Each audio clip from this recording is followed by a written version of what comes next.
Hello. Hey, Ed. How's everyone doing? We're all fine. Excellent. I'm just trying to We're all find the. fine, guys. I'm just trying to find the document that you sent a few weeks ago, when that I had added a few notes to. I've got the HackMD for WeMap, but it doesn't seem to have some of the details I jotted down. Is there another pad? You're looking for the pad for the agenda? I've got the agenda, but there was one that I'd added to with some notes for pick review. I think I saw some of your changes, the changes you made today. Let me check the pad. Okay, cheers.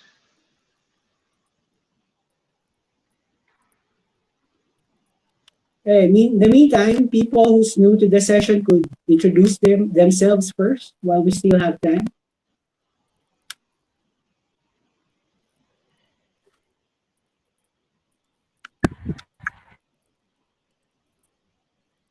Go Ian, you go first. I'm preparing my English a bit.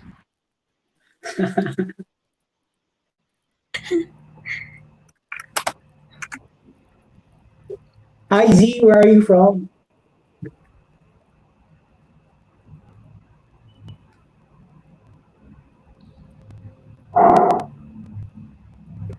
Pampanga. Welcome to the session.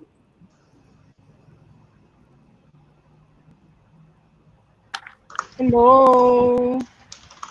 I'm Nico from Mapdex. I'm very much excited to yes. Congratulations everyone. Good night. English pa rin eh. Nahihirapan na ako.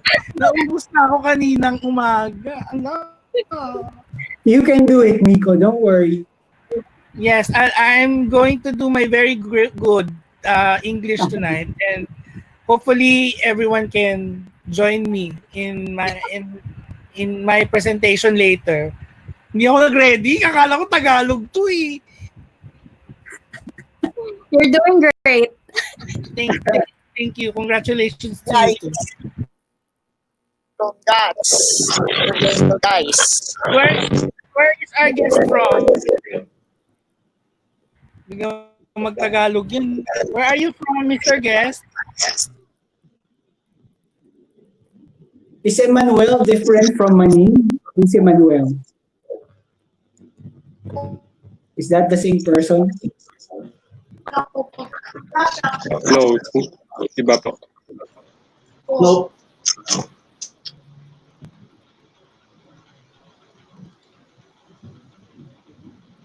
Taga saan to, sir, itong bisita natin?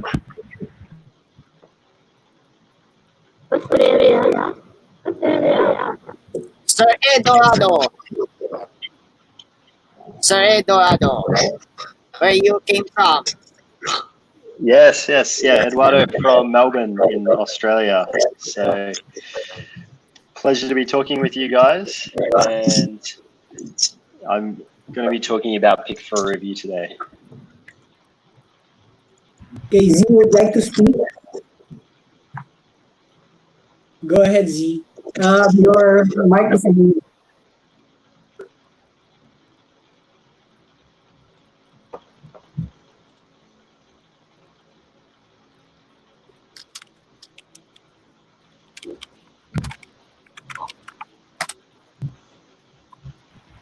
So how is the Australia? How is Australia, Eduardo? In terms of OpenStreetMap or just generally? Generally, how is the weather, the everything else? Guys, excuse me. We need to cut you off, guys. We have to start this session. It's 19:30 Philippines Standard Time. Right, thank you for the reminder, Paul. Thank you for So I'll put everyone on mute so everyone can hear each other. I'm kind of waiting for Eugene, who's supposed to host the session tonight, but I don't think he's here, so I'll just take over.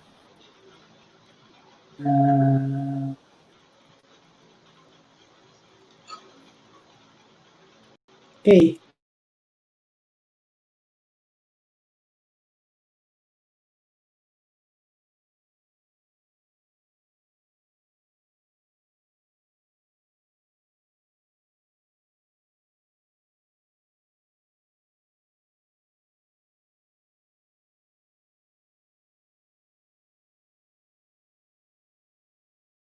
Mic test. All right. Good evening, everyone. This is Erwin, and tonight for WeMap, we're going to discuss and demonstrate some of the microtasking platforms that will be featured tonight. A few reminders. The session is recorded and live streamed to YouTube. By attending this session, you allow us to reproduce, adapt, publish, display, distribute, and create derivative works of any of your public interactions in this channel. All information and content are provided as is and without warranties of any kind.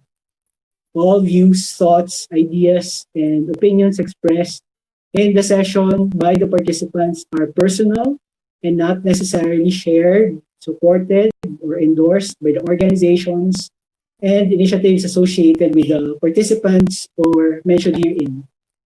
If you enable your camera or screen sharing, please take the necessary precautions to safeguard your private and personal information. We also have a COC where everyone is expected to follow. We believe that ideas and information are exchanged most effectively in an atmosphere free of abuse or harassment and characterized by courtesy and respect. To that end, the Mapatime organizers expect all session participants to conduct themselves in a manner that establishes an atmosphere free from discriminatory practices. The full text of this COC is available from the URL posted on the slide. If there are any COC breaches, please email the address indicated on the screen or send me a private message so we could resolve the issue. There's no need for OpenStreetMap account tonight, but our facilitators will be demonstrating their various platforms. So you can just take note of how the session will be held by each facilitator. There are 4 platforms available for tonight. Some of them have decks that's been shared through links. The session guide is available from the is.gd shortcut URL.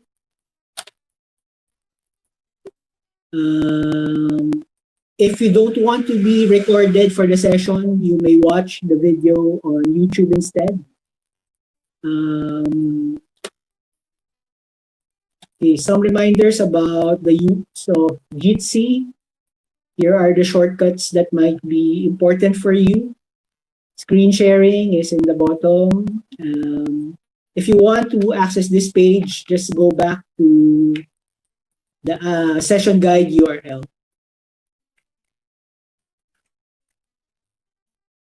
Anytime throughout the session, if you need to ask any questions or have any queries, feel free to write in the chat box, or you may raise your hand and toggle your mic so we can hear your voice. You can also share your screen with us. Right, so we have approximately 2 hours, a 2-hour session tonight. We will be starting with Ed from Melbourne with Pick for Review, followed by Miko and Andy with MapContrib. Faye of the Humanitarian OpenStreetMap Philippines team will discuss the new Tasking Manager 4. After that, I will be discussing MapRoulette. And then we will feature a contributor for tonight's KYC session, or Know Your Contributor session. All right, so let's start. I'm going to turn over the floor to Ed. Let me see if there are questions. There's none so far, so I'll turn over the floor to Ed. Ed, are you ready? Ready to go. Thanks, Owen. Great introduction. So what I'm going to be talking about today is Pick for Review. Just out of curiosity, how many of you have used Pick for Review before or have heard of it? You can raise a virtual hand or just unmute your microphone. No, I don't know. Okay, so a couple of people have heard it, but sounds like most of you it's new. So what I'm going to do a screen share and just run through how to use it from a few different perspectives, how to participate and complete quests in Pick for Review, how to create your own, and how to browse the quests. So I will share my screen now.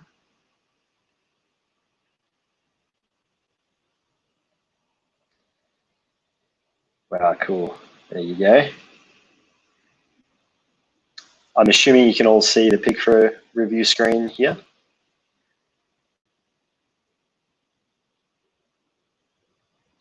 Just shout out if you can't. This is the main page of Pick for Review.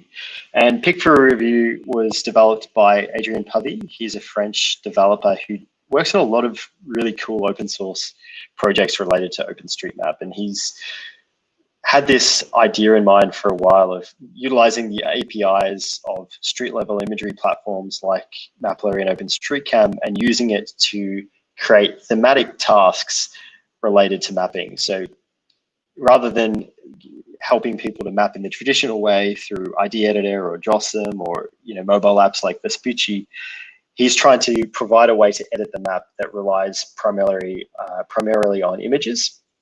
And that makes it really practical for people who are maybe less familiar with the map, or even those that are familiar with OpenStreetMap but want to be more efficient at mapping a particular type of object. So to give you more context in what I'm talking about, if you press start with Pick for Review, you'll see a number of different tasks here. And these are tasks that just people around the world have created. And the tasks are basically encouraging you to focus on a particular type of map feature. So you can see this one here. If we click into the details of it, this one's actually in Melbourne, Australia. So I'll start with this one. And someone has created a bounding box around this area of Melbourne, which is known as Boroondara. And they're telling us that they would like us to help with identifying the smoothness of the roads. So that's obviously an OpenStreetMap tag. We can look it up in the OpenStreetMap wiki if we want a bit more information on it.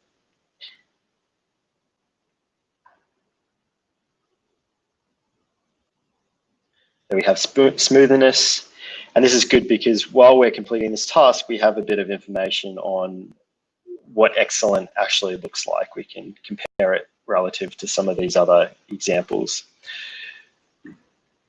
So you see here the smoothness task, and he's created this bounding box. And within that bounding box, Pick for Review is telling us how many examples we have to review where there is imagery in a particular area and a missing tag that needs to be added to that particular road. Thankfully, there's a lot of blue in this area, which means there's a lot of images. There's a few gray ones as well, and that's a great indicator of where future imagery would be useful. But there's plenty of us to do, a lot of it left to review, and only 43 roads in this area have been completed. So 3% of the total. So I click Start Review. I'm going to be presented with an image. And this will just be a random image within that area, close to the feature which requires information. So on the bottom left-hand side, you'll see the map. Now, I think this is a bug with Pick for Review that needs to be changed, but the default is Estuary World Imagery. I'm going to change that to OpenStreetMap standard. And I'll see here that it's asking me specifically about this, this track here that looks like a bicycle track, continues through the park, over the road, and then down here. So to grade the smoothness of this, I mean, you've got the magnifying glass that pops up. You've got quite a few different images. I'm going to go back here earlier on in the sequence. I can do this here on this top panel. I can also click on the first image there. These are all images that are on, in this case, Mapillary. Sometimes it's OpenStreetMap, OpenStreetCam, sometimes it's Mapillary. So I'm going to look at the surface type here. I mean, it looks pretty good to me, but obviously I want to grade it against some of the other examples that people have provided. So I would say it's perfectly acceptable for a thin-wheeled bike. I can see someone riding a road bike on that particular path. Yeah, without issue. I mean, I would be very comfortable riding a road bike there. It's not the perfect road, but I think it's pretty smooth. So I'm going to say that the quality is good. And in my opinion, this is one of the most subjective OpenStreetMap tags. It's not always clear cut, but I think it's better than nothing. Like basically you're trying to help people navigate on bicycle, and you want to tell them if it's a good path or not. So again, I'm going to say this is good. There are better roads out there, but if you're on a bike, this is very easy to navigate. And so this is the idea behind Pick for Review. You can very quickly go through a lot of different features, map features, a lot of different roads, and if there's imagery, very quickly add detail to that road, and do so in a systematic manner whereby you're not worried about all the other distractions. You're not worried about what address number this house is or where this bus goes. You focus purely on one question. And the great thing is the person who creates this task has to give you certain answers, which are all corresponding to, of course, the standardized tags in OpenStreetMap. And consequently, even someone who's not as familiar with OpenStreetMap can give pretty useful data. Are there any questions at this point after this first example? No. None so far. Okay, excellent. So I think that's all to show on this particular area. I mean, you've got the picture details, which will open it up directly in Mapillary, which is useful if you just want to see who collected it, maybe filter by date, see if there's other imagery. But generally speaking, you'll spend the majority of your time in Pick for Review. And I'm going to go back to the main page now and just show you how to filter through some other tasks. So you can filter by themes. Most of them are related to accessibility, which is pretty cool. You could also create ones around amenities. So I was experimenting with drinking fountains yesterday, and that's one I haven't seen too many of, but that could be another potential one. I think, Owen, correct me if I'm wrong, have you done one for fire hydrants in the Philippines in the past? Yes, I have. Yeah, okay, well I think that's like another brilliant example of a task. So I guess that would fit under, that might be under the other category, I would guess, or equipment. You can sort by how new the tasks are, how complete they are, a bit like the hot tasking manager. You can make sure that the ones that need the most amount of work pop up first. So a few different ways to filter, and then most relevant is probably the map. That's what I would use anyway. So you can see this one in the Philippines. This one is hospital mapping. So what I'm going to do now is I'm going to run through with you creating a task, or creating a mission as they're called. I should use the appropriate terminology, creating a mission. And we're going to do that together so that you get to see exactly what's involved. There's two options for creating a mission. There's a template, which is pretty easy to do, where you take basically one of the mission types that someone else has created and you just apply it to your own area. And there's also creating from scratch, which gives you a lot of customization options. I'm going to choose from scratch because then that'll give you a really good idea if you want to make a custom mission very specific to the Philippines or anywhere else in the world. The first thing you have to do when you're creating a mission is choose the area of interest. Generally better to have a relatively small area of interest, and by that I'm talking maybe a few suburbs within a city, or I think Barangay is in Manila, like nothing, not the entirety of Manila, but just an area that has enough imagery for you to create a decent amount of tasks. I would probably say a couple of thousand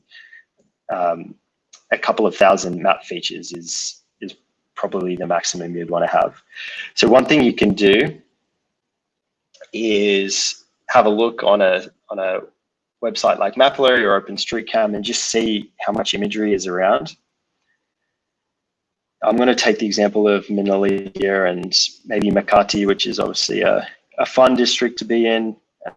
Maybe I'll create an area around Makati and Fort Bonifacio.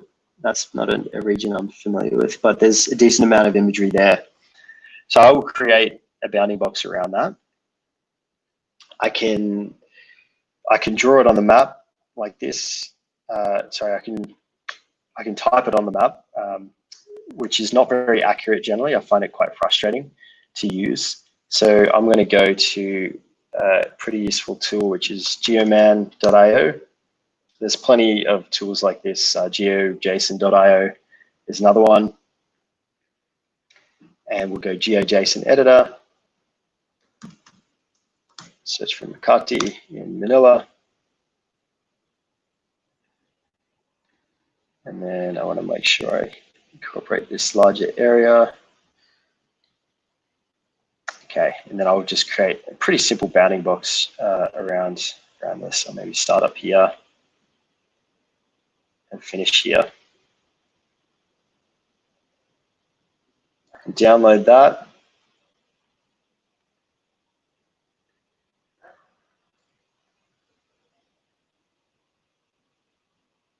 Okay, open up Pick Review again, and then this button down here, it's not very intuitive, but that's actually the file selector. And I can open up that zone there. So I now have my area of interest, and I'm presented with a number of... There. Sorry, do we have some questions? Okay. No, I was just checking. I thought we lost your screen for a while. Ah, great. So I now have the area of interest, and probably the most important part here is choosing the data source. What are we going to get our contributors to focus on? There's the first one, Osmosi, which is basically an error checker, and you can find like different errors related to things like missing speed limits or missing road data. So this is a very useful one if you just want to create a task pretty quickly, and you can find some of the common ones, like if you don't know whether the road is one way or not, you could just pre-select that one, and Osmosi is just going to use the OpenStreetMap API to bring up all the relevant features. I'm not going to use that one. I'm going to use Overpass, but I'll show you that in a second. The other useful one is detection. So this uses Mapillary detections, and there's a few of those, and that will just pull all the Mapillary detections for a particular area and present them as map features for you to review and potentially add to the map. I'm going to choose Overpass. I think that's the one that gives the most customizability. And that means going to Overpass. I just did a quick query here. I'll do it again so that you have an idea. I just want to see all the crossings in OpenStreetMap. So let's just pretend we're doing this from scratch. I'll refresh this. I'm going to go wizard, and I just want crossing equals star, because this will get me all the crossings in this area. In fact, I should probably zoom in a bit. I don't want too large an area. And I'll run it here. So crossing equals star in the query wizard within overpass-turbo.eu. And I can build and run the query, which will show me all the crosswalks of various types in Makati. We see a lot of them here, which is great. So this would be one potential task. It would be to help identify crossings. Another one would be probably water feature, like water fountains. Owen had the fire hydrant example. There's bike parking as well. So we could try to see how many bike parks there are in Manila. I will try that now. So I just need to remember what the appropriate tag is.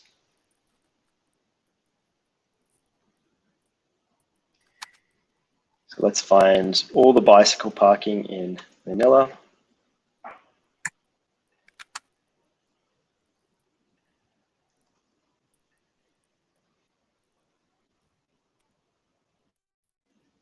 there's not that many.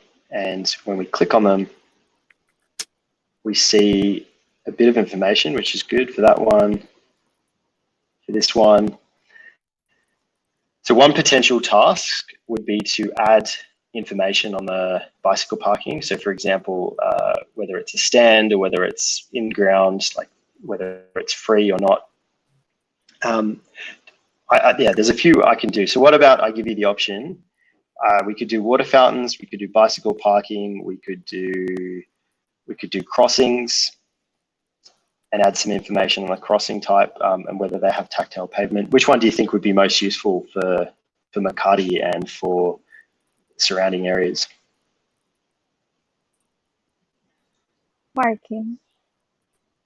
Crossings? Because of COVID-19, bicycle parking is Yeah, parking. in the Parking, okay. Right, so let's do bicycle parking, and then let's have a look at the wiki and see. So maybe the type of bicycle parking. Do you think that would be useful? Mhm. Right, so we'll do that, and then we'll present the community with the most common types in Manila. So it's probably going to take a while to set all of these up. So what we'll do is we'll just focus on the most common ones, and that should get us most of what we need. So to pull this up, we go back to the wiki here. We're going to get obviously all these features. Meta equals bicycle parking. Actually, we'll get the full query here. Just copy that, paste it into Pick for Review. We can preview it to make sure that everything's coming up here. It's going to be taking all those areas with bicycle parking and trying to find images nearby.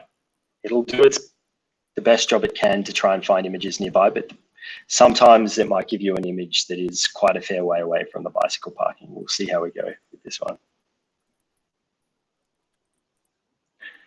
And like many things in OpenStreetMap, I think there's a balance of, there's always a bit of like a balance between collecting data and then setting up tasks so people can add new data. Like often you need to go and do field collection of some sort before you can create these tasks to then go and add more data to the map.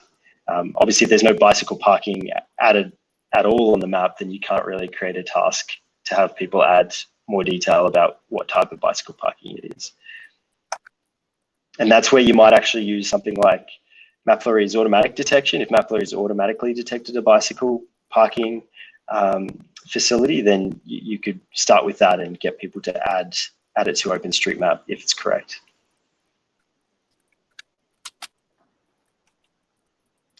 It's taking a surprisingly long time.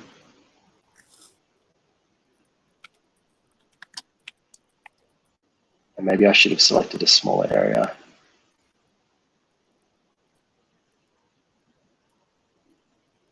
I might make my bounding box a bit smaller. So I go back to GeoMan. I'll just focus on this part of Makati.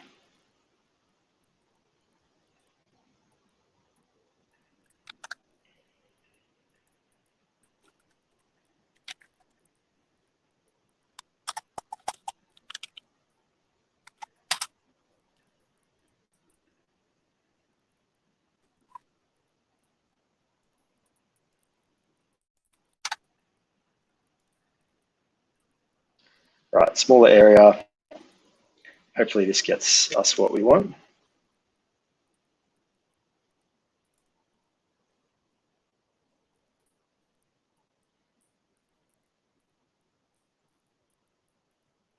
While we wait for this to load in the background, a useful thing that I love if I'm trying to search for the OpenStreetMap wiki is this handy little trick here. If you use DuckDuckGo as a search engine, you can use these things called bangs, which is where you put in the exclamation mark and then the website that you want to search, and then you just type in what you want to search for. So rather than having to go to the OpenStreetMap wiki all the time and then search, I can straight away go there by just typing OSMW and then fire hydrant. And then it'll search the wiki for that entry. Emergency equals fire hydrant in German. There I have it. And if I wanted to search Google Images, GI, I wanted to search just Google G. So it's a very handy tool when you're using DuckDuckGo. There's many things you can search. Wikipedia is just W, very quick way to search. So let's see if that's done yet. Not done yet. I might try a different query actually. Let's try.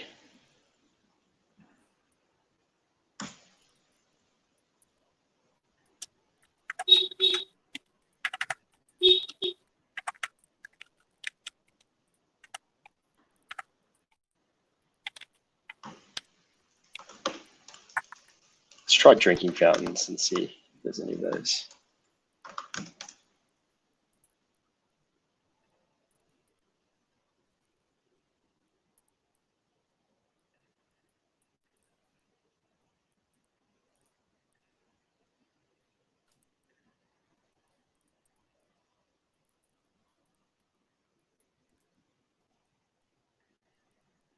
Not many in Makati. Go back to crosswalks.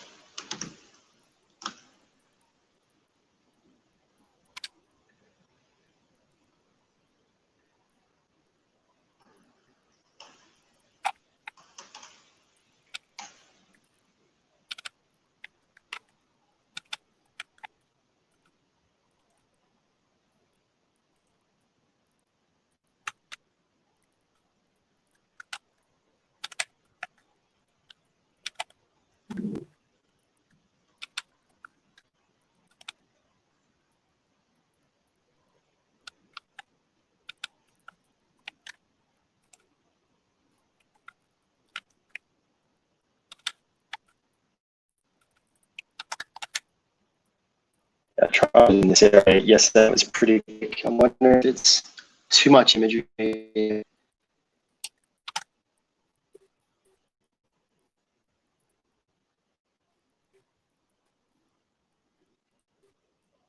Or it could be something wrong with Pick4Review's backend, which happens occasionally. All right, so what we'll do, imagine Overpass is working.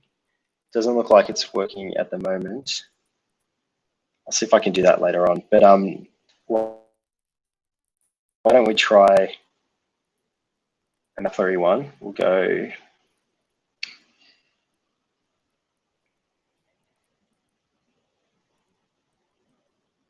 We'll do a fire hydrant. Actually, do pedestrian crossing, which is what I was trying to do earlier. Yeah, preview.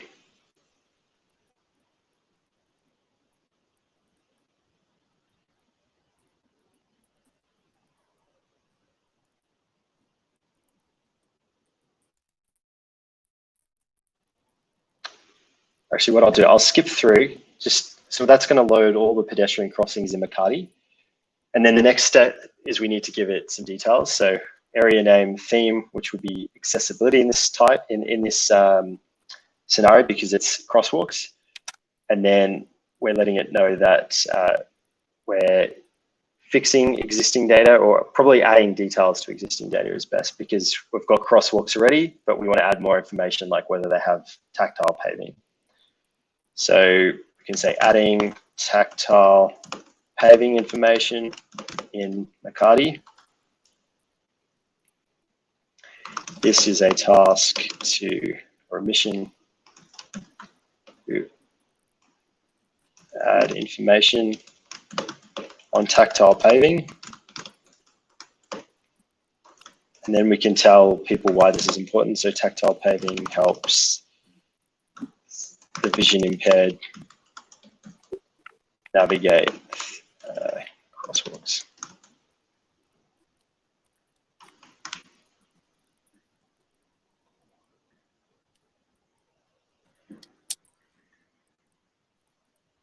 And then when setting up the editor, what you need to do is you can actually ask users a question. So I think this is not going to work at the moment because we've had some errors with the Mapillary API or Pick for Reviews API. I'm not sure which one, but we can tell people which tags are relevant here. So in this case, it's highway equals crossing. You can make sure that images are within a certain distance. So we don't want like an image 100 meters away from the object, because that might not be something that's useful when you try to work out whether there's tactile paving. So maybe we do 20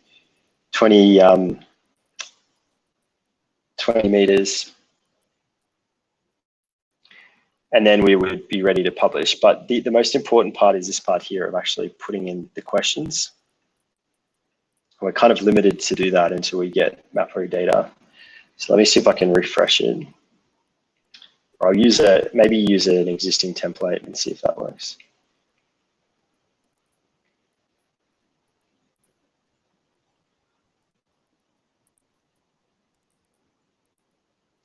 So you see here, when you create a new mission, you can choose from an existing template. We could choose a different one this time. Maybe we'll copy the Melbourne one. We'll do pathway surface and McCarty.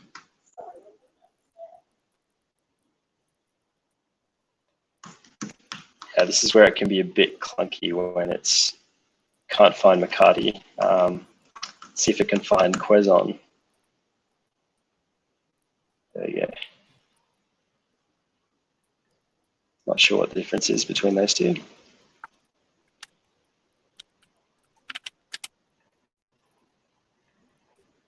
So now it's just going to take the query before that someone else has created for pathways, surface pathways, and it's just going to search Quezon for all the pathways and create a task around that.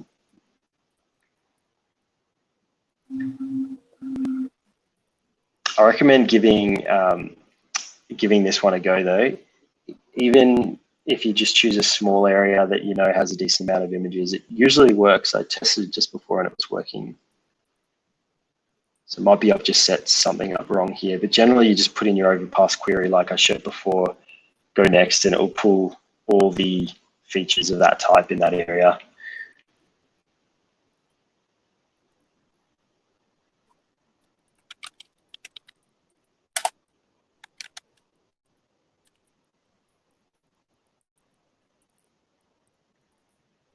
All right, so I'll give this one more shot. We'll see whether the live demo gods are on our side.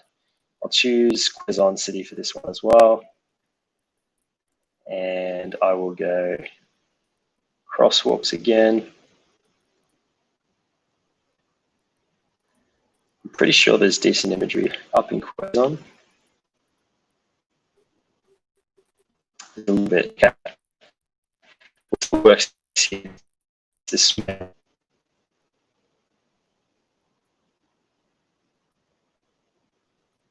great, we've got a few crosswalks, so we can add that overpass query there.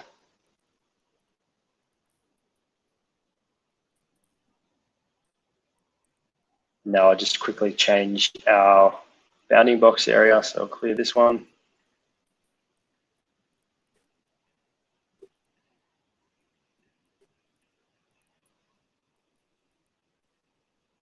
Make sure it matches up fairly accurately. Save that.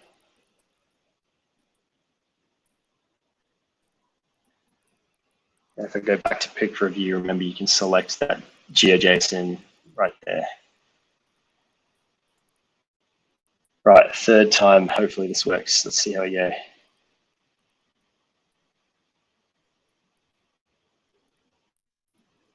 This one doesn't load. What I'll do is I'll get in contact with Adrian Pubby, who's the developer, and see if something might have broken since last time we checked this. It has happened maybe once or twice, I've noticed. But yeah, generally this stage should work and present you with the features here. Yeah, it looks like something's gone wrong with Pick for Review. So not the best time to demo it, but yeah, I mean, Erwin, you can take my word you can vouch for me, can't you? It's a very useful tool for creating thematic tasks based on images when it is working properly, and a great way to have people really mapping consistently. And I think the other aspect of picture review is that often it's hard to get people to completely map everything in a given area. Like let's say you're trying to map all fire hydrants in a particular area and get the type of fire hydrant or whether it's blocked or not. It's hard to get people to find all of them in an area and map it to 100% completion. But if you have all the images in those areas, this is a great way to make sure that people don't stop until the task is 100% complete and that they focused on the most important things for that area. So if you do have a particular node, like an object that is a node, or maybe something like surface type that can easily be derived from images, I would encourage you to use picture review, and I'd be happy to walk you through it one-on-one when it's up and running again. And there's also the GitHub API, the GitHub repository for it as well, if you want to do some of your own tinkering with it. Actually, no, sorry, it's on GitLab, which is pretty much the same as GitHub, just a more open source version. So thanks for bearing with me, everyone there. Sorry I couldn't get it 100% up and running, but I think that should be the majority of what you need to know to get Pick for Review going.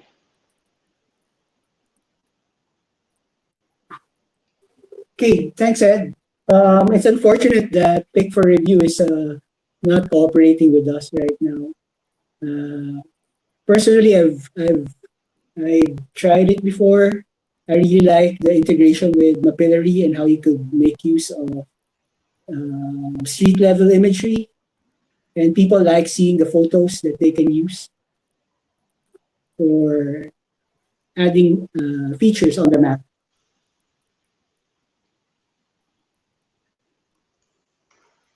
I have a That's question. excellent. Go ahead. Sorry, you go ahead.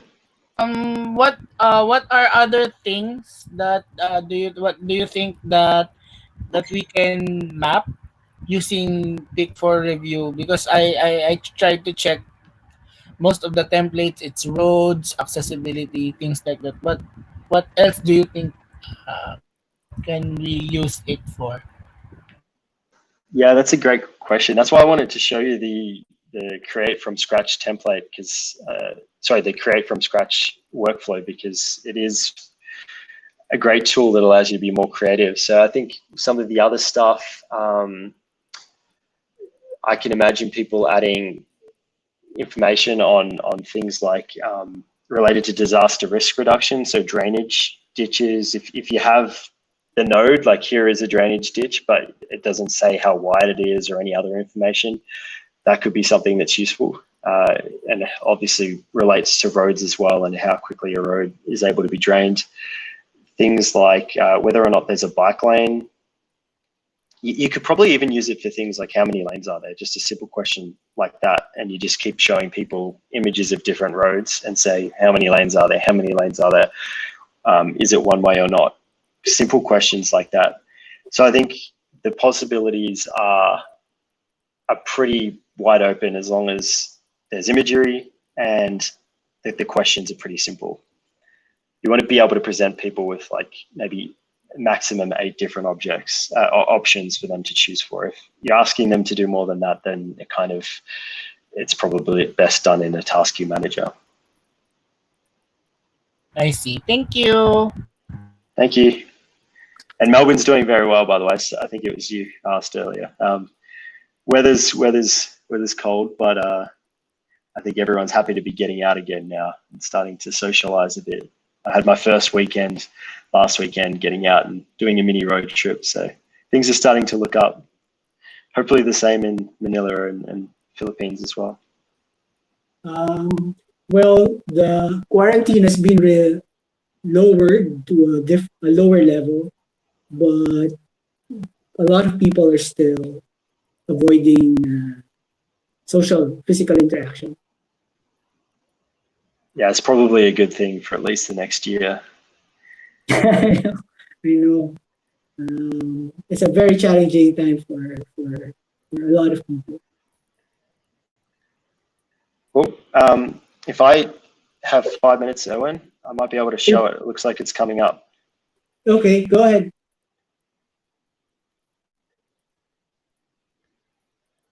Right, this is probably where it breaks.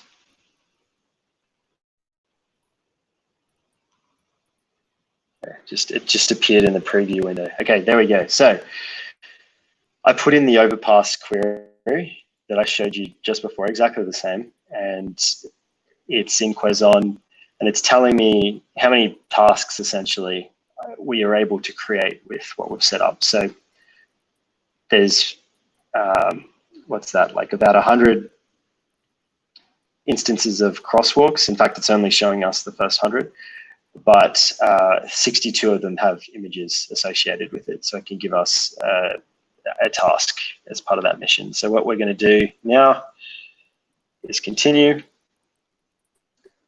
And I'm just going to put in, we can keep that there. I think that's all correct. Yep. Okay, see, now we have the questions that we can ask people. And I wanted to ask about tactile paving, whether the crosswalk has tactile paving. So I can search here, tactile paving.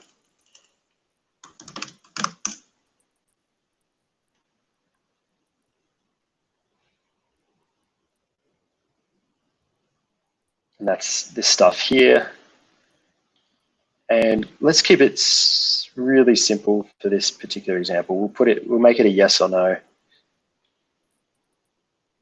Yeah, I think that's all we need in this instance. So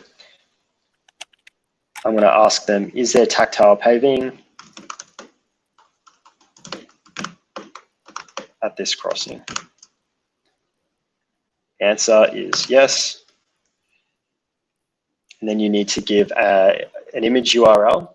So this bit's pretty important. So yes, obviously here is easy. We can just copy this one. Just right click and copy the image address, and then paste that in the URL there. And then we give it the appropriate tag. So remember, the OSM wiki is your friend here. You just go back to the OpenStreetMap wiki. Tactile paving equals yes. And we copy that in. And then we have our first answer.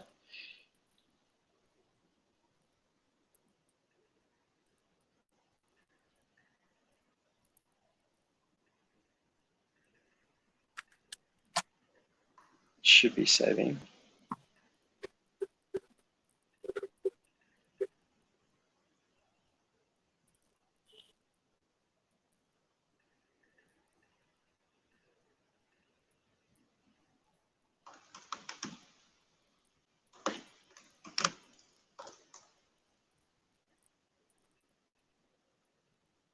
Let's see if I can put the image in again.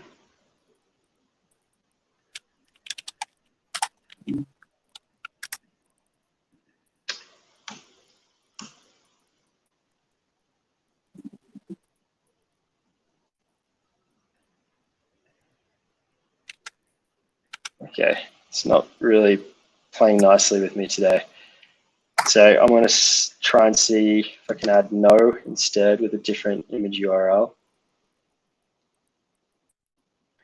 Another useful tool here is the Wikimedia Database. So I think that can be searched like this, Wikimedia, and we want to search for just crossings, pedestrian crossing.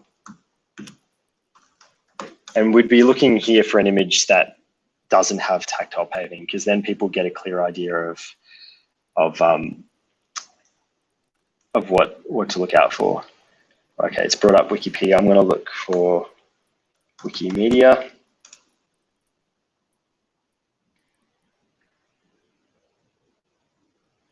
And search for pedestrian crossing. There's me plenty of examples here. And yeah, just looking for that pedestrian crossing that doesn't have tactile paving. If you have a crossing in Manila, like this would be a good opportunity to copy your own or take your own photo of one that's quite common and just add that in. And then apply the relevant tag. So I'll just do that quickly.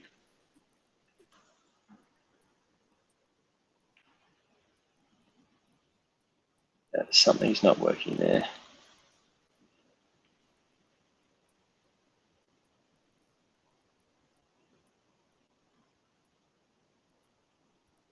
Anyone able to decipher this?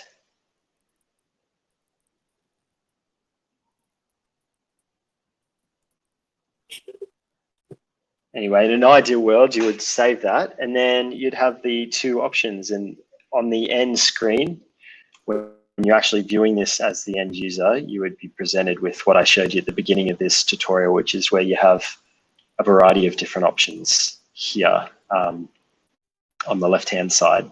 So you've got the questions, which are what we input here with the relevant image, and that these each correspond to an OpenStreetMap tag. So I think that's the most important thing, is keeping in mind that you can simplify the tags. The person here entering good doesn't need to know that it's smoothness equals good. They don't need to know the relevant tags. They just need to make their best decision about what this image corresponds to as far as map features, and giving a good description helps with that.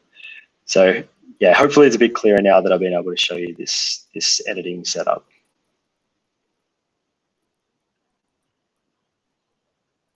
Yay, finally. Thank you, Ed. That was a very good demo and tutorial of Pick for Review.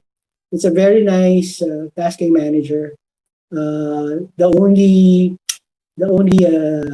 major factor is the availability, street level imagery, to make it very usable for your mapping tasks. So do you have any more questions for Ed? No more. Thank you very much, Ed. No more. Thanks, everyone. Thank you, May. Thanks for sharing your time and effort with us tonight here. We loved your presentation. My pleasure. Looking forward to Map Contrib. Is that up next?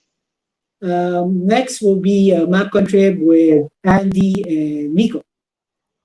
Oh. Okay. Can't Share ko believe na lang nito. he's waiting for our presentation, Andy. Oh my God. Okay, Miko will So, start. okay, thank you very much. Welcome to our discussion of MapContrib. So MapContrib is a website wherein we are able to contribute to OpenStreetMap, and also display other information through other layers. So basically, it's a web application for the thematic contributions to OpenStreetMap. It is very simple, universal, and works on all media, both in phone and on your laptop. And you could also bring it in the streets. Next slide, please. So everyone can create their themes and then make them available to anyone. So I could create my own project through MapContrib and then share it to others so they can actually contribute to the map. Okay. So Sorry. go. Don't be excited, girl.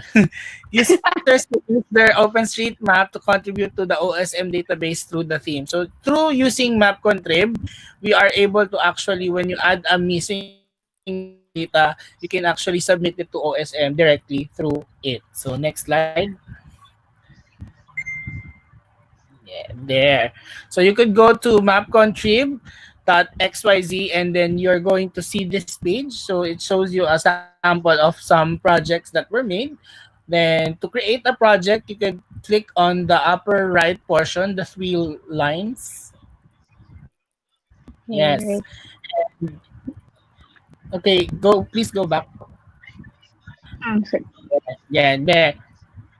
So first and foremost, before you proceed on to mapping, you need to understand what do you want to map, and make sure that the map that the some information are already on OpenStreetMap about its tagging, so that we are able to set up our project with MapContrib. So also you would need to call these tags via Overpass Turbo. So Overpass Turbo is the tool that we use so that we could pull out the data from OSM. So it filters the data there. And are there available and recommended OSM tags about it? So since the basis of our mapping project would be to pull out the tags from Overpass Turbo, using Overpass Turbo, you need to check whether the tags are used properly or what tags we need to pull out. So you could check map features on OSM Wiki. You could check tag info, and you can also see tag finder. So all of this information is available in the slides. So just make sure that you know the tag that you want to look at. So next slide. Swipe there. So to create your project, like what I said before, uh, you click on the three lines on the upper right portion. You could create. You could need to log in first using your OpenStreetMap account. You need to have an OSM account to create a MapContrib theme project. And then once you're logged in, so this is pretty much standard. Once you logged in on MapContrib, you can now create a theme. So when you click on create a theme, this will show up. So ako pa ba to, girl? Carry ko pa. Yes. Okay. Carry So mo yan. this will show you your base. This will happen if you click and create a theme. So this is where your project will start. So some of the interface I'll introduce. The first button on your left. Let's start with the left side theme. Okay. So on the left, it's your zoom in, zoom out, your typical zoom in, friendly zoom in, zoom out buttons. This also shows you the scale. So currently it's in number 3. You could zoom in later. We'll have a demo. On the after that, you have your find a place. You could use this to search locations, barangays, cities, POIs. You could search it through there. You could also use it to search for coordinates. The next button is show my location. It's your geolocating your current location, your full screen mode, and this actually last two are very important. This is the layer display and the background display. So the layer display shows you the active layers that you're going to use on your map, and the background display is your base map. So this is pretty much the base interface when you are the user. On the right side corner of the ring, you have your you have your settings for your project management. So this is how you use your project. So first is to add a temporary layer. You could use it to add layers that are syempre, temporary. So if you remove this page, it will your layers will also be removed. So there are just temporary like feelings of other people. Okay. You can also click the add missing data. So that's where you contribute later on. So the orange part on the right side of the screen shows you the administrator tools for your project. So you have settings. This is the main settings of your project. We will tackle that a bit later. Your layers. This is where you add your layers. If you want to put in a layer for hospitals, a different layer for clinics, a different layer for stores. So that's where it is. The tags is where you will be customizing the tags that you would want to put into your OSM, into your OSM contribution. And then the nodes is the type of nodes that will appear on the type of contribution that you're going to give to OSM. Like if you click on the add missing data, that is where you would need to choose what type of node you're going to add. Is it a hospital? Is it a clinic? Is it a pharmacy? So it's very important. So the translations is very important as well. Like in this case, I'm having a hard time with this. So if you are French, I think they have a French version and other language. Next slide, please. Anyway, questions. Okay, Are yeah. there questions before I move? Thank you very much. Thank you, Andy. Thank you, Miko. So, okay. Miko presented the questions that we have to ask ourselves when making our own maps using map concept. So the first question is, what do you want to map? For this example, we want to map pet shops. So we Miko shared earlier the links for when you're searching tags, right? So we first searched whether there are available tags or OSM tags actually for pet shops here. So for pet shops, we selected there's also on the wiki page. There's also a definition for for pet shop or pet store. So we could also add this to our map content theme to make people understand what we want to map or what we want to show here on our map. So for this, we copied the definition for pet shop. I'll just show all these here, but we can also do a run through on the actual map contrib, but we took we already took screenshots to save time for loading, page loading. Anyway, so for the first question, what do we want to map? We add the first settings here. Let me show you. So you'll see settings here as Miko mentioned and the orange tab of map contrib, right? So you would have to click main settings. And then for this example, we already have a lot of layers, but we wanted to add pet shops this one. So we copied the definition of pet shops here. Then we added it on the description of the map theme. So for pet shops, a retail area which sells pet food, supplies, and accessories. It's directly from the wiki page for pet shops. So you just copy and paste it. And the description for the settings or map theme can be formatted through markdown format. So you just have to click on this link for markdown if you're new to this formatting. But basically, if you want to make a pet shops here bold, you would just have to add two asterisks before and after the words there. And to customize it and also to promote the Facebook page for the project, we added. You can also add the hyperlink, the link, and the other information here and images like that. Yeah, so that's for the first question. What do you want to map? So we add the details of what you want to show to the map grid on your settings.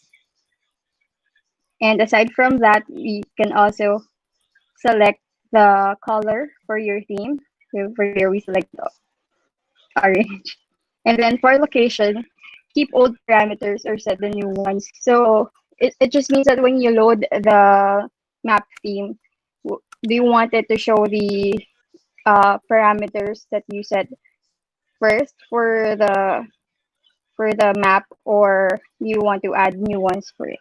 And for geolocation, this button that Nico mentioned earlier, it geolocates the user, so it will just ask the user to uh, allow to zoom in on their location. And if it is checked here on the settings, it will automatically geolocate the user. So the user may add their actual location on that one trip. And then you can also add minimum zoom or maximum zoom. And then geocoder, it uses photon or nominated. It's what is being used here on the search button. So nominated and photon are just how do I explain it? The search tool for OpenStreetMap data. So for this one, we selected nominated. And information display, it's how the pop-ups or the when you select on a node or a pin on the map, it's how it's gonna be shown. So this is pop up, and if I select modal window. It's um,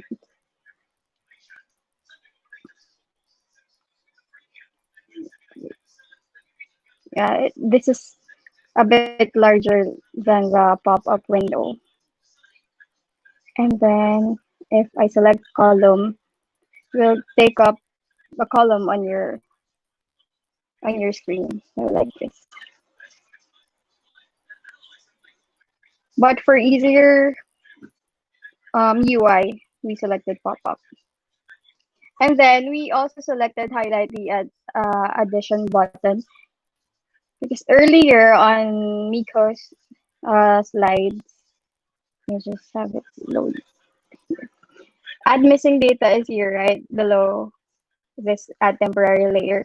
But we want to highlight it or so that people can easily see this button. So we added this one here. If you click on that highlight add missing data, the button will be found here on the bottom right part of the screen. There, that's for settings. Hello, Andy. So yes. Um, a while ago you showed the description, like there's a text Mm. there. Where does it show up when you're on the? Here, chill ka Yeah. lang. Ito na. Yes. Yun pala yun. So yeah. So Love ya. we so we added right the description for pet shops here on the settings. So it can now be found here. And I mentioned earlier that we can add the URL for the Facebook page. So we added here be one of the mappers for poppers. That's the catchphrase for the Facebook page. And you can also add a photo to make your theme more user friendly, aesthetic, whatever. Yeah. So there, you can check out the markdown formatting to customize how you would want the view to be. Ayan. So next, for the next question that we have to make sure we answer when making the maps, how do you call these tags by overpass turbo? Because we're gonna be pulling out data, or if there are available data on OpenStreetMap, so it can already be shown on the map contrib page, and for people also who know more information, it could add information to these nodes. We could also do that via map contrib. So we go back to the search page for the wiki for pet shops.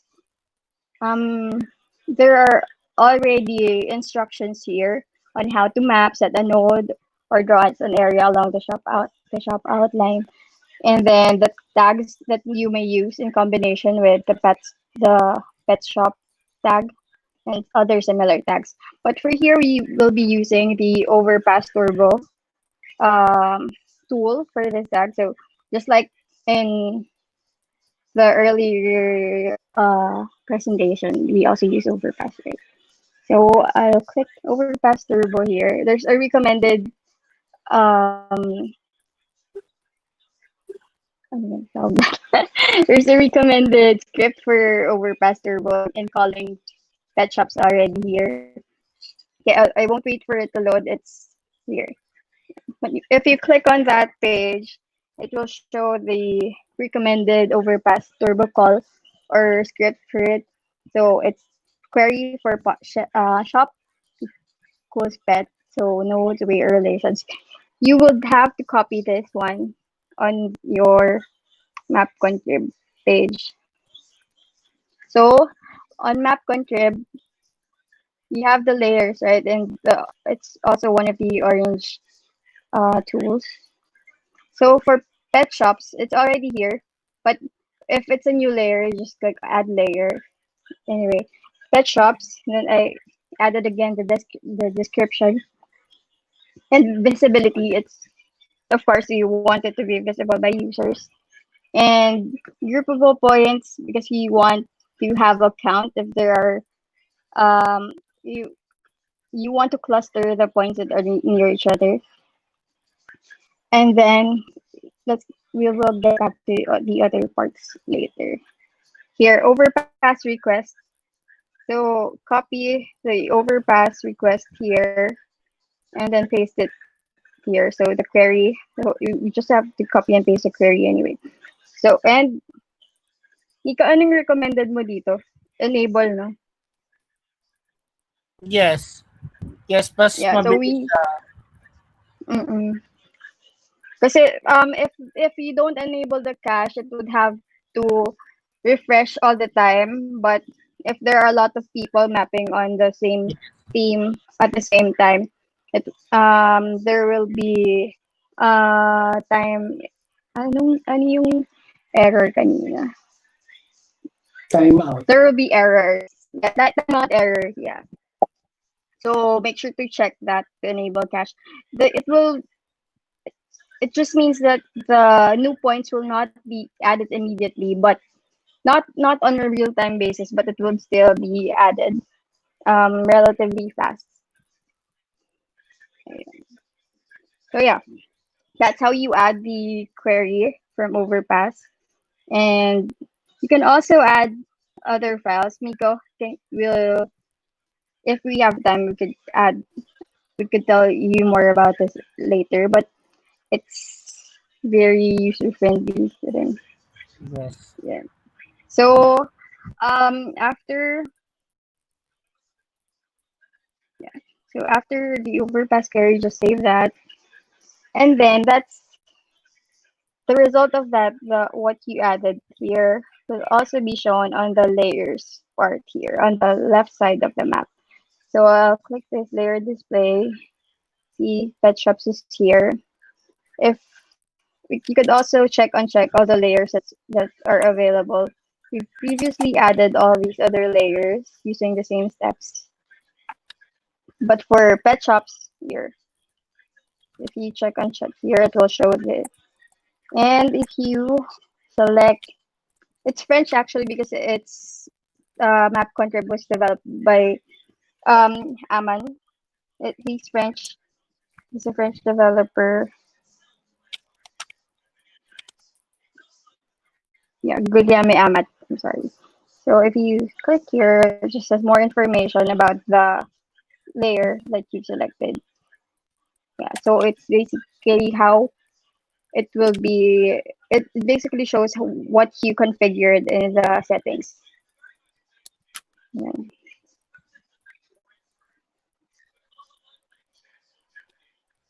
So next, are there available and recommended website tags about it? We're still in the same questions. So on that page, we can also see the recommended tags for the nodes, right? So we can add the operator, address, website opening hours, or if it has wheelchair, if uh it, it's inclusive, mobility inclusive. Sorry, right here. To use those information, we can use the tags toolbar. Because some of these tags we can set the default format already via map contrib. For example, here tags on contact email because some people would want to know if there are any if you can contact them via email or by phone. So if you can set here on map contrib whether you would like to add the this for this tag you would like to have it default into a web address or email. Sorry, web address, right? Mm. Opening hours. I just added text here. I guess later I'll also show why. And then contact phone number. There. So this is where you would have to add the tags that you would want to be shown on your map or that you would want to also call via or pull out from OpenStreetMap. And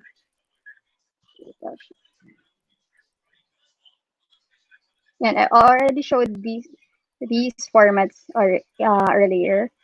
But for the nodes type, um, this is where you will set the information that can be added by the users using your map config.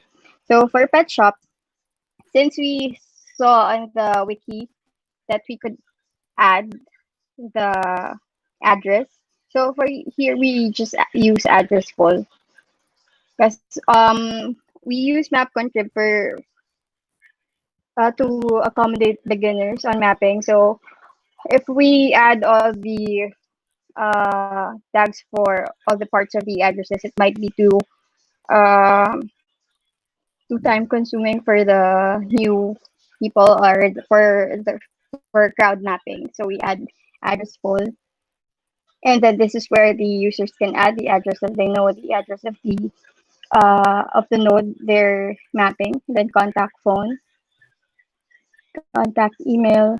It should be set already on the tags earlier, the format. And for opening hours, you see here button.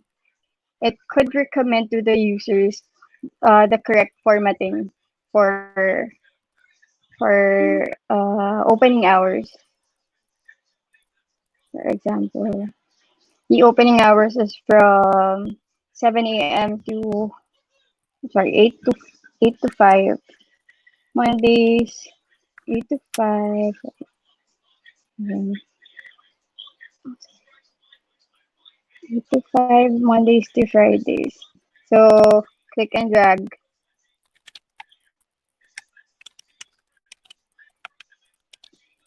I use 8:15. Sorry.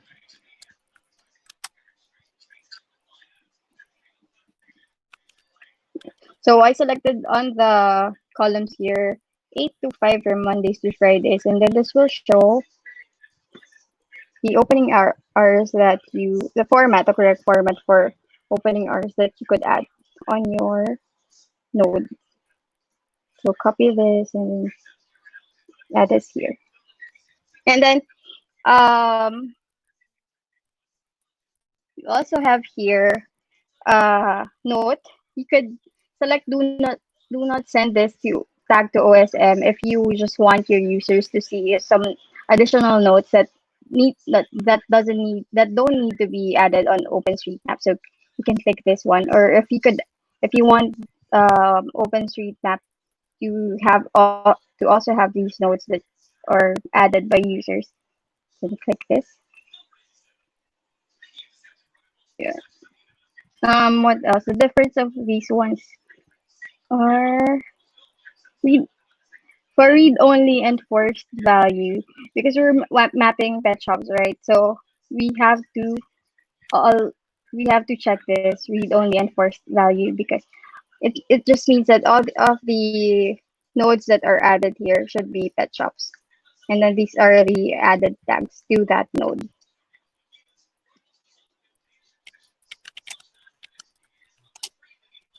Yeah, so from there, once you set that this is how it will look like when you're adding a node. So pet shop. So because you can't edit this, it's already grayed out. And then name, address, contact phone, contact email, website, opening hours, and node. And then the users can just click save or add their own tags if they want to. But usually, since we are crowd mapping here, the users don't need to add new tags because we just add the information that we would need for this. There. Um, so that's for the nodes when you're adding a node or the users who are adding a node. And then what information may be found on the map? For the next question, what information may be found on the map? We'll also use the same information or the tags, but it will be for the pop-ups, the ones I skipped earlier. So for pop-ups, you could customize your icons. There are available colors and shapes for icons. If you click here, so that's for layers, and then you click pet shops layers because you're editing that layer or the pop-ups for that layer. and then customize the marker. So you could select just the color and shape, or you can use icons. So you can choose. There's a link here where you can select free Font Awesome collection from the Font Awesome collection icons. You have to copy the code and then add that here, or you can use external icons.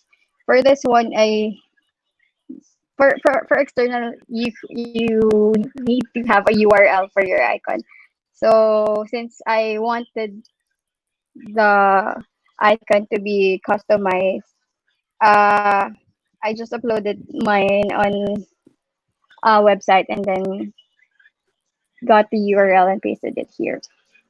Anyway, that's for the marker or how the pins would look like for this particular layer.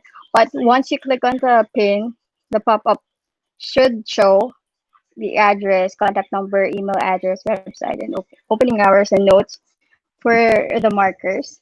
So you also have to format it using Markdown to make it more pleasing to the eyes when checking out the nodes.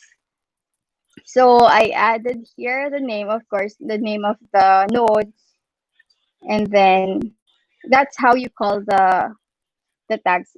By the way, use the open and close brackets around the tags there.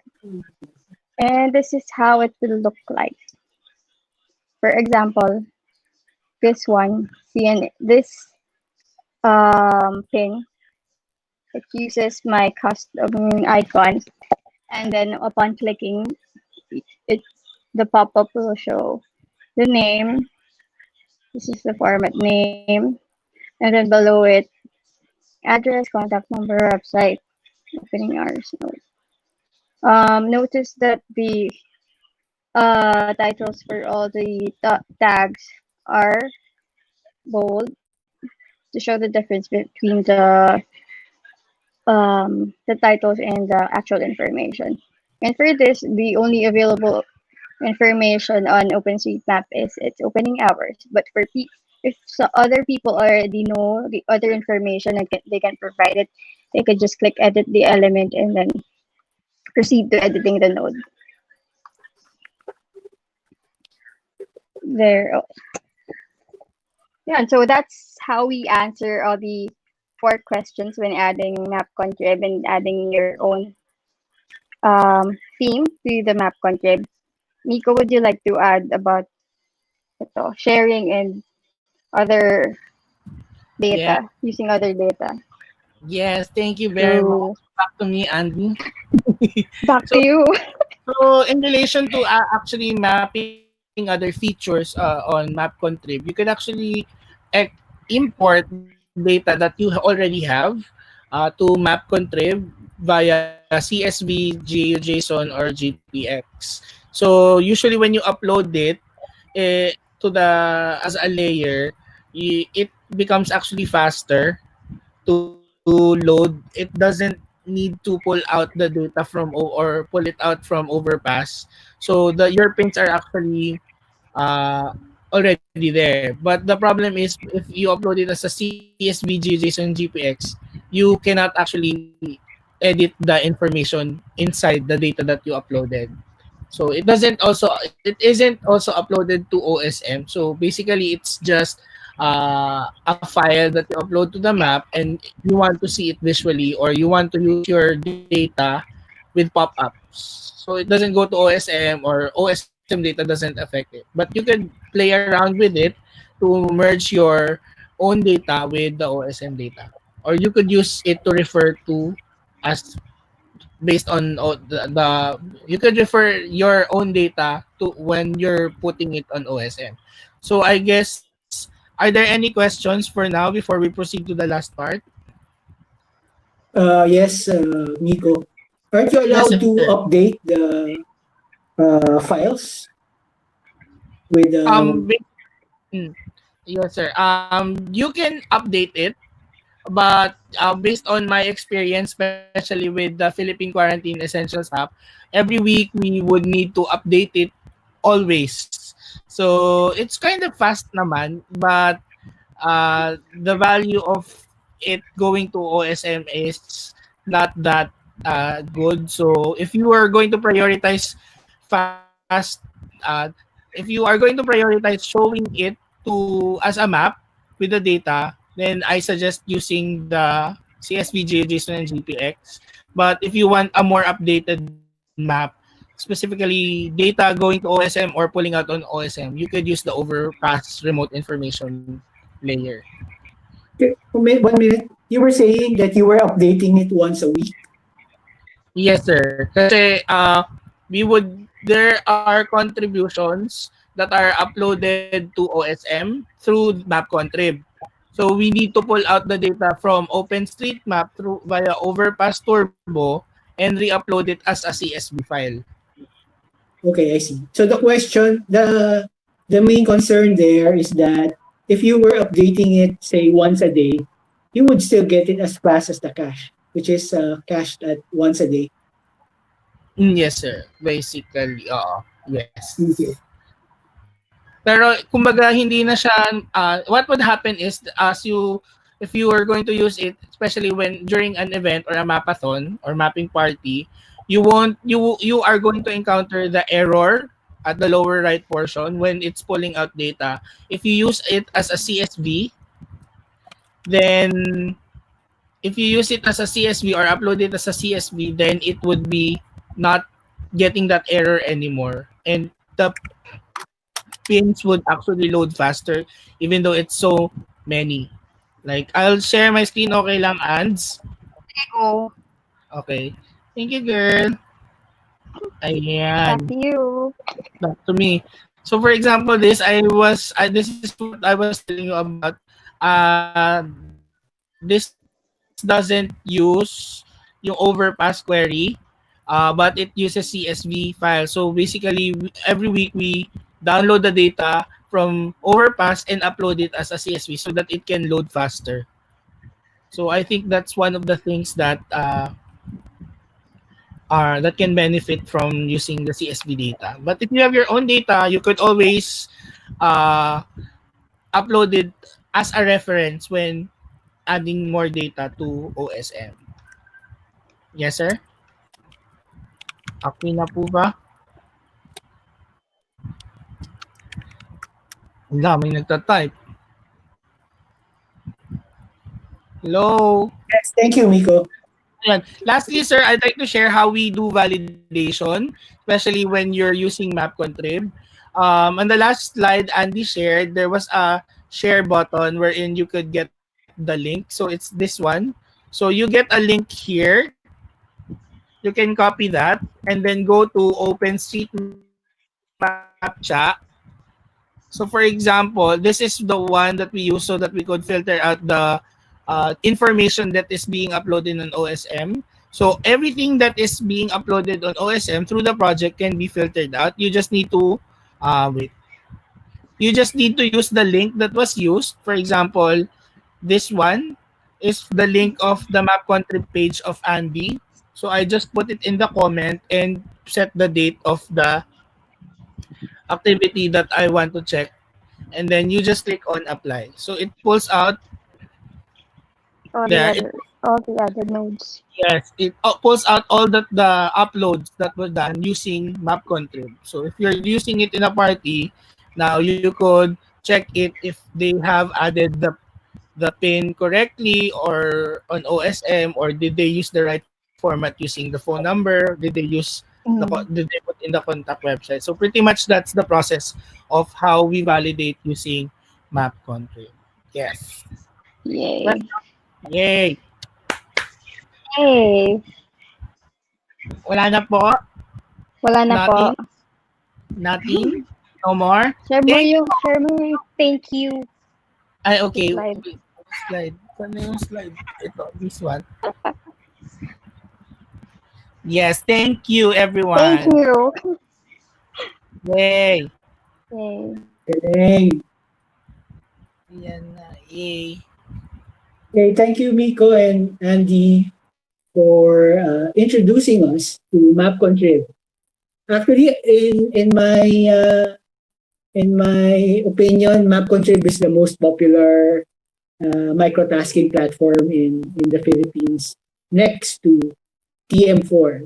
Pero mas interesting yung mga projects na nasa MapContrib. So anyway, if there are no more questions for Nico and Andy, we'll proceed with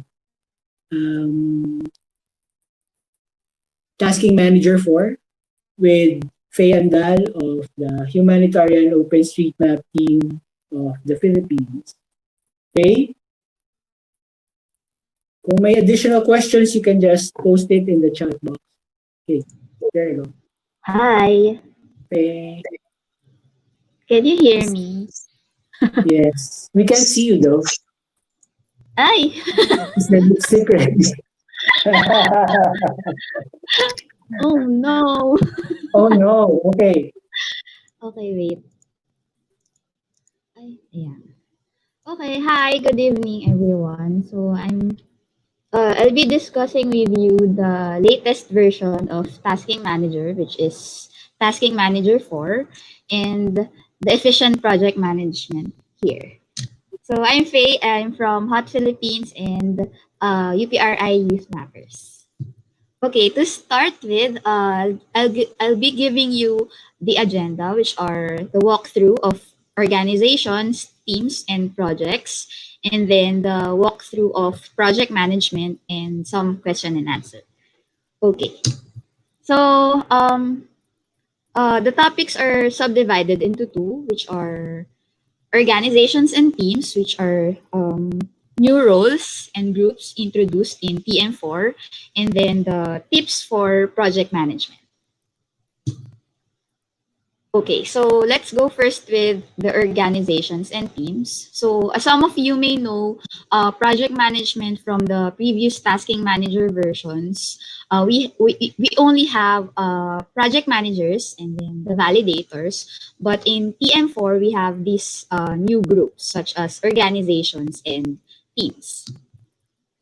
For the organizations and teams, yeah. So to request for a new organization under the hot tasking manager instances, you can click this link, the bit.ly link. And if you want to host your own tasking manager, for example, you don't want to register as a new organization, you can just host your own because there are many other instances out there like TeachOSM or countries like Colombia, Indonesia, and United States that hosted their own tasking manager. So, okay, once your organization has been approved, it's usually Ross Defner who approved the organization or create the organization for the tasking manager. And once you have also completed a training or onboarding on this new instance, they will create the initial shell and make you the organization administrator. So as you can see here, you can put your name, your organization name, your website, and then your image. And also in your tasking manager, a new tab will appear, which is the manage tab. And then under that, you can see the projects, organization, teams, campaigns, etc. on this tab.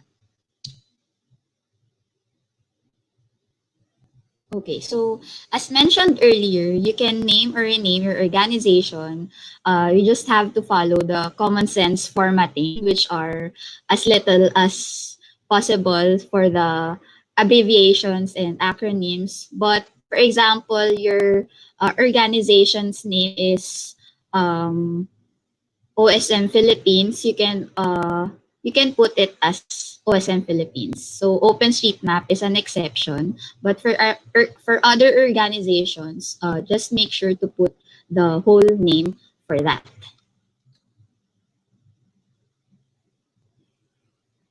Okay, so this is the page where you can manage your organization. So you can put your website, your image, or your logo.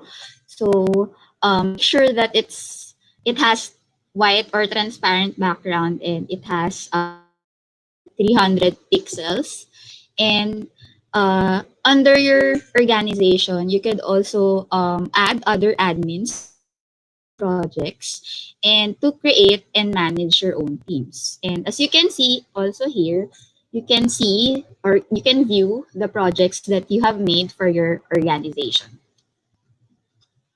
And under organization, you can create your own teams. So teams are quite dynamic. And in the previous versions of the tasking manager, you would assign people roles like project manager and validators. But in this new instance of the tasking manager, that team, the concept of teams was introduced. So think of teams as containers, and these organization contains teams and projects, and the teams contains people where you can assign them different roles. So generally, the team members have three roles. So they can be mappers, validators, or project managers. So in a specific project, you can assign which teams would be the mappers, which teams would be the validators, and which teams would be the project managers. So for this role, for the project manager role, it's not similar to the older versions of tasking manager, but in this case, they can do most functions regarding the projects, except that they cannot create or delete these projects. They can only edit or manage the projects in your organization. So that's what you need to know about organizations and teams. Now let's do a short walkthrough of the current platform. So there, for the project management, these are the things that you need to consider in creating a project. So you need to consider the area of interest and the imagery that you will use for your project. And you need to think of, or you need to draft a description and complete instructions for your mapping project, and some other tips for project management.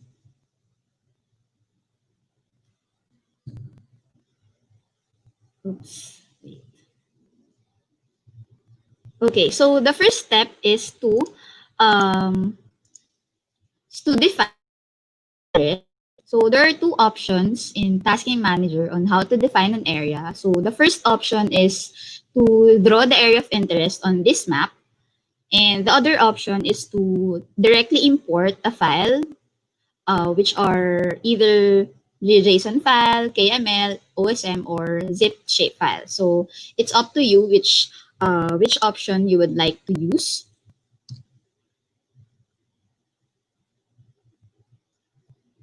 So next is the area of interest and imagery. So as much as possible, we would like to use administrative boundaries in defining an area of interest. And for this one, because we want to confidently say that, we have completed the road network or the buildings in this specific area. So it would be easier for us to pick up which area we have completed mapping or validating. And we can also calculate the area of interest the area of interest in order for us to estimate the number of projects that we need to create. And before you decide to cut your area of interest into projects, think of an AOI precision campaign.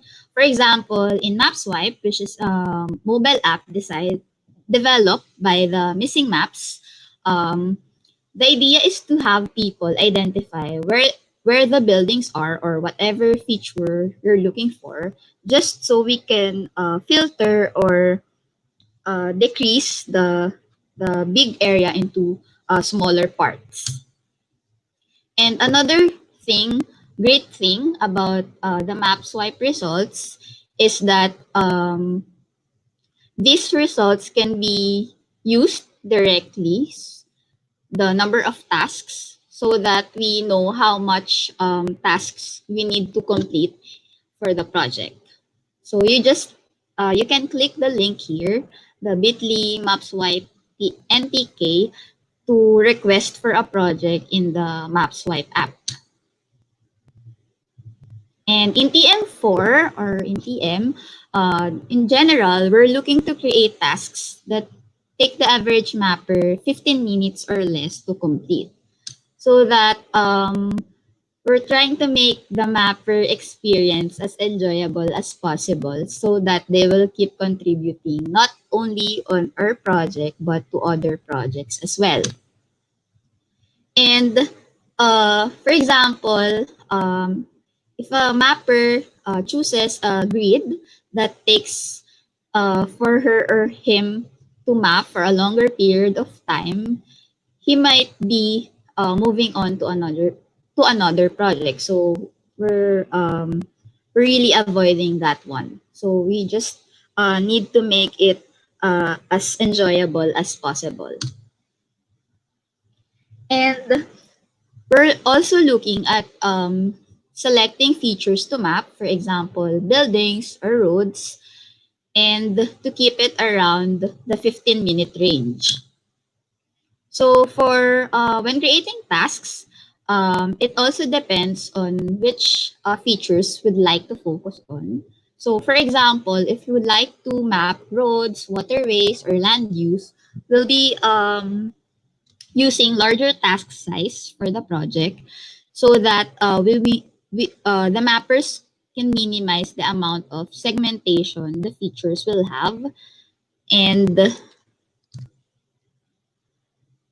whereas for the buildings, we're looking to create smaller tasks, so that mappers can easily map the areas, the buildings in these smaller grids, so that they don't have to split it further. But if we're creating projects that uh, we want to map roads and buildings, we can create large tasks, and then we just need to define a specific area that we want to prioritize on. Now, once you have decided what features to map, and you have also decided the estimated number of tasks that you would create, then you would need to consider these things: the task size,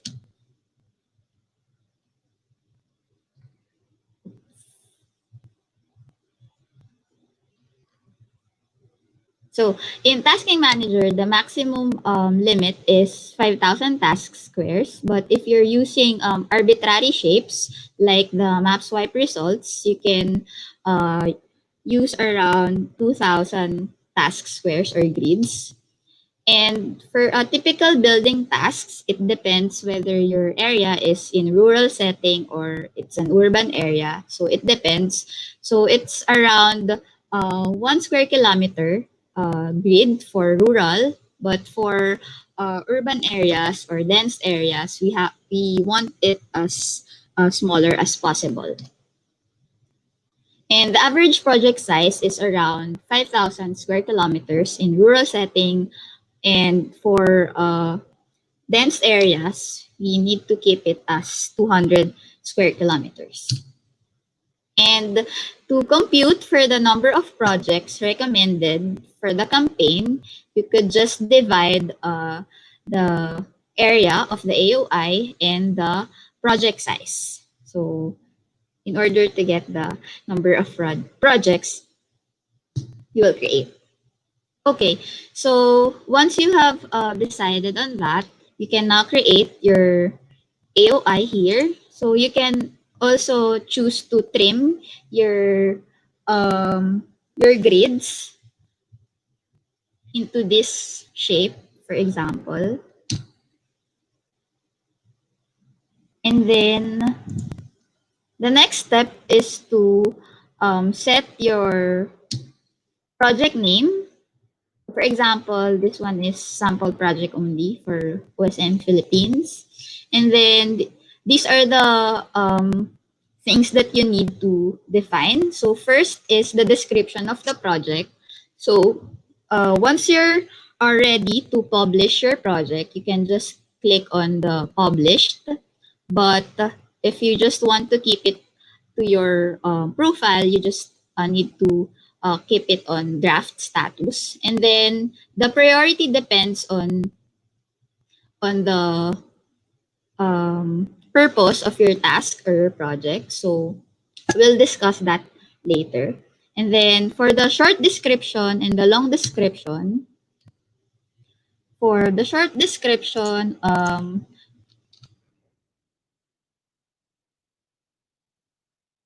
sorry, yeah. For the short description, these are the first thing a mapper will see and will be the reason why the mapper clicked through your project. So just keep it as concise as possible. Just put what the project is for and what features are needed to be mapped and what are the objectives of the mapping project. And for the long description, you can put in more details here, the overview of what the mapper should expect in terms of the features to be mapped, the imagery to be used, and some issues to watch out for. And you can also describe more about the project here and what expected outcomes and how the mapper's efforts will be put into use. And after that, the next tab is the instructions. So for this one, you should write a detailed instructions for the remote mappers or for your mappers. And uh, of course, you'll want them to know what to do in your project. And yeah, for the instructions, you have to make it as detailed as possible and clear as possible. So make sure that you have addressed these topics. For example, the project-specific mapping notes, where um, the area was previously mapped and this project is to update with the new imagery, or that they may encounter features that have been mapped in the field and something should not be deleted. And for the imagery notes, once you've determined what imagery you're going to use, and you have looked also for the recency and offset of the imagery, you should instruct also the mappers through the instructions tab on um, which imagery to use. And for the features, of course, you would also need to indicate what types of features you're going to map, and if possible, you can also put in here the recommended tags that you will use for the features. And for the change set comments, we're using the hashtags to track the status of the projects or some statistics of the project. And also, aside from the hashtags, we want human readable comments as well. So in the instructions tab, you can also put or encourage your mappers to include a comment of what they did. So for example, they mapped a few buildings and a road in their grid. Just make sure that the mappers would put this kind of information. And next one is the metadata. So you could set what type of mapper level is suitable for this project. So it could be beginner, intermediate, and advanced. So it depends on the status of the mapper. You could see this in the tasking manager profile. And you could also indicate which features you'd like to focus on. So if it's roads, check for roads. If it's for buildings, check for buildings. And if it's a combination of both, you can check both boxes. And for organization, of course, you would like to put your organization in your project. And if also there's a specific campaign that you would like to indicate here, you could just select it under the campaign. And then for the priority areas, as mentioned earlier, you could also set which areas you need to prioritize on, either drawing a polygon or drawing a rectangle. And then for the imagery, if you have your specific imagery, for example, you have drone images, you could also use that. Just make sure that it's on PMS URL format, so people could actually use your imagery.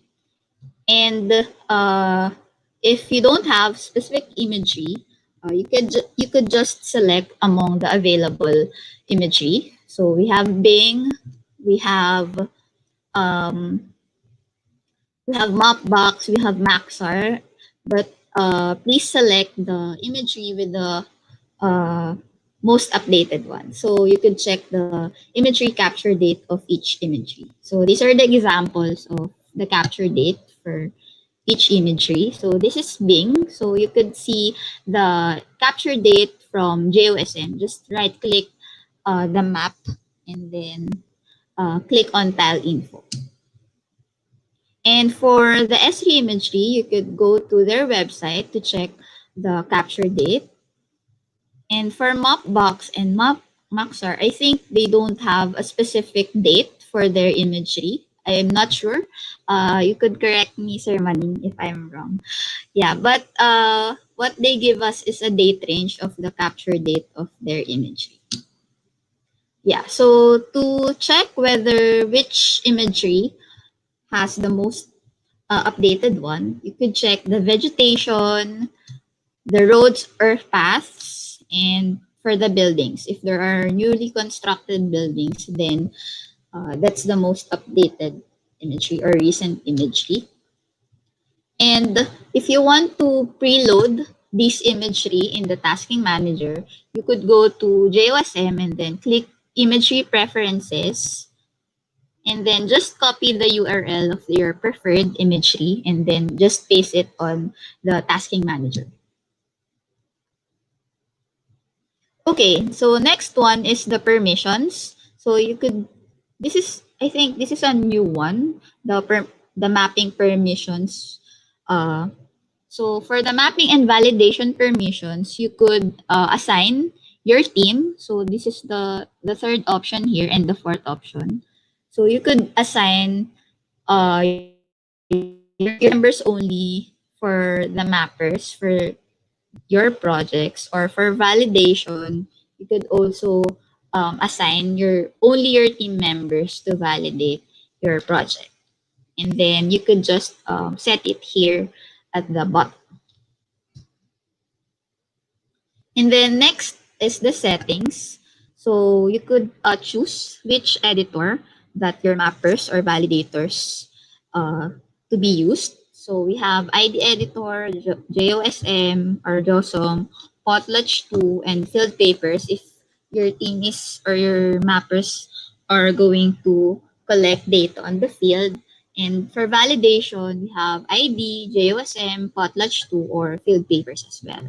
So for us, in Hot Philippines, we only use JOSM since it's our preferred tool for validation. And also, lastly, you could also turn on the enforce random task selection. And then the last one is the custom editor. So this one is actually used if you want a new editor, like the rapid editor. You can paste the URL here and then just provide a short description and the name of the editor. And then you can go back to the settings, and then a rapid editor or some other editor that you have added will appear here in the editors for mapping or validation. So so that's the settings for your project. And these are the other things that you would also need to consider. So yeah, so imagery check. So just make sure that you have chosen the most recent imagery. And make sure that if you have used custom imagery or a new imagery, make sure that it is working in the editors. And then for the task boundary, make sure that you have provided a reasonable size of the grid for your tasks. And make sure also that it is not difficult for the mappers, especially for the beginner ones, to map these features that you need to map. And for the change set comments for your tracking and for your statistics generation, just make sure that you have added the appropriate hashtags for you for your project. And once all of these have been completed, you also need to consider that once you have so many projects that you have to publish, make sure that you don't publish them all at once so that it would not be flooded in the tasking manager. And just keep the others in draft or at lower priority. So for the priority, there are four. So first one is the urgent, which is reserved for disaster projects or disaster activation projects. And then for the high priority, it should be only those projects with an established usage needed in a short period of time. For medium priority, it should be those projects that have at least productive use and or longer time frame. And then for the low priority, it should be those projects that are not yet needed and have no immediate use case. So the difficulty also could be set. So for beginners, it's just should be easy enough for the mappers, like single imagery can be used and there's no offset to be set. And then you only require one features for your project and it's not dense. And for intermediate, single offset with reference, or you need one or two features to be mapped, like buildings and roads, and it's on low and moderate density. But for advanced, um, users can use or switch into multiple imagery, and they can also set the offset for these imageries. And multiple features, including, for example, buildings, land uses, waterways, etc. And these are also high density areas. And what's also good about the tasking manager is that this is also a platform for communication among the mappers and validators. So we have tasking manager inbox, wherein you could message or send a message to other mappers. And also in each grid, there's also a history box wherein you can see the activities for each grid, and you could also leave a comment for the mapper. For example, more mapping needed, or what's the buildings that you have mapped, etc. So as always, for us, we want to be welcoming, friendly, and kind to all the mappers in the tasking managers. And yeah, just to recap, in creating or maintaining projects in tasking manager, these are the things that you would consider. So first is the area of interest and the imagery. You need to consider the project size and the task size, and the imagery recency and offset. Then next is the description or instruction. So keep the short description as short as possible. And then the instructions should be brief but thorough. And lastly, for the project manager project management, I mean, you should test your projects before you publish them and then set appropriate difficulty and priority for your projects and always support your mappers. So I think that's the end of my slide. Thank you. Do you have any questions?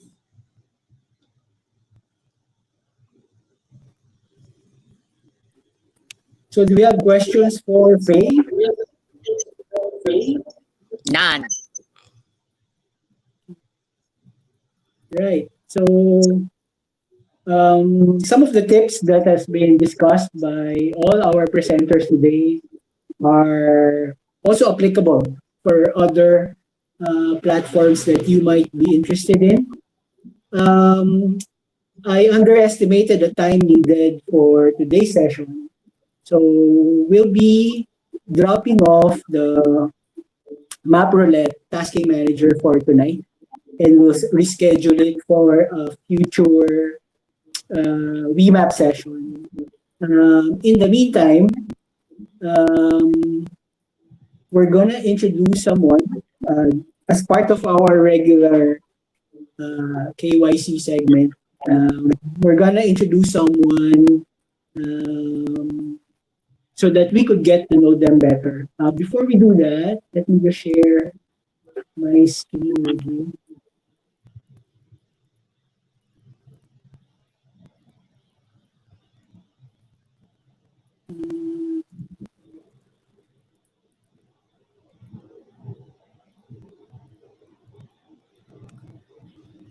Okay, so apologies for not being able to follow tonight's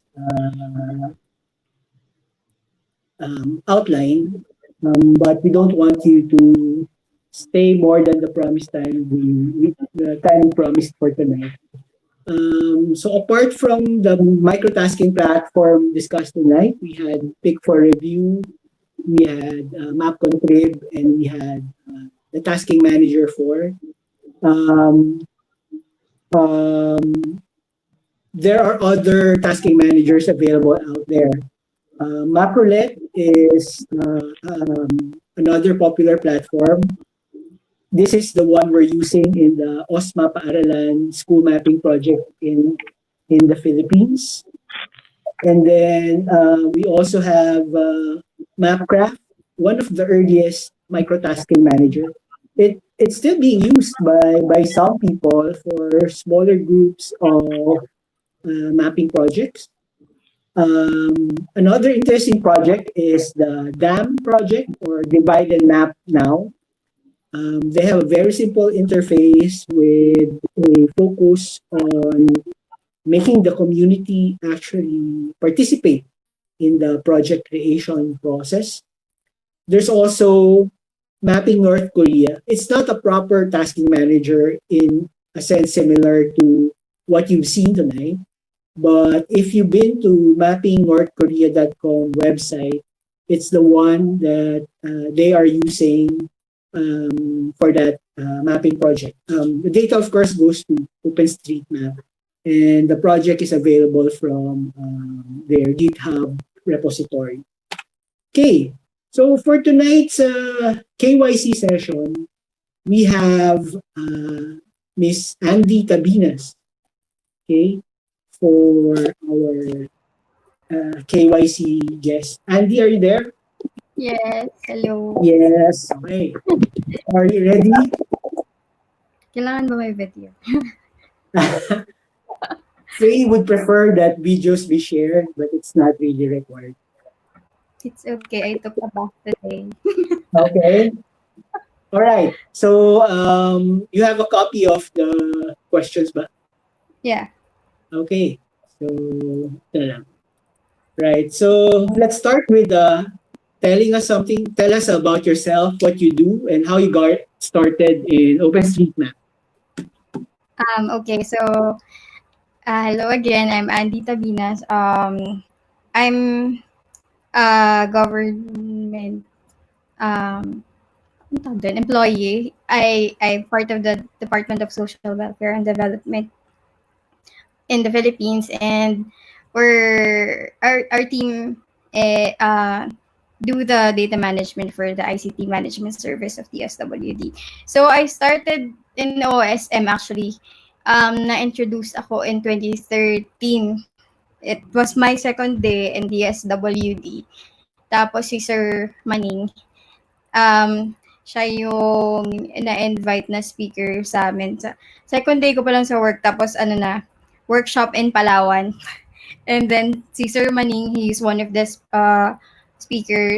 guest speakers for our workshop. And then he introduced OpenStreetMap to everyone there. And then from there, yung Boston kasi namin OpenStreetMapper before. So, ayun, sinasama niya kami sa State of the Map Philippines noon, yun. And then, after that, although, yun nga, tedious din yung mapping and GIS sa DSWD. Yun, medyo may time na naglaylo. And then, ngayon lang ulit with GeoLadies. Okay. Thank you. So, tagal mo na palang na binyagan sa OpenStreetMap at kaya maning pa. Okay, so what motivates you to contribute to OpenStreetMap the way you do? There are many ways to contribute. So, yeah. Tell us more. So what motivates me is, siguro kasi, minsan may na-intimidate yung ibang tao kapag sinabing GIS or mapping. So, what motivated me to contribute to Phosphor G and OSM projects is to introduce user-friendly projects or encourage people to participate in these projects kasi nga para mawala yung notion nila na very technical naman yan, wala akong masyadong may tutulong.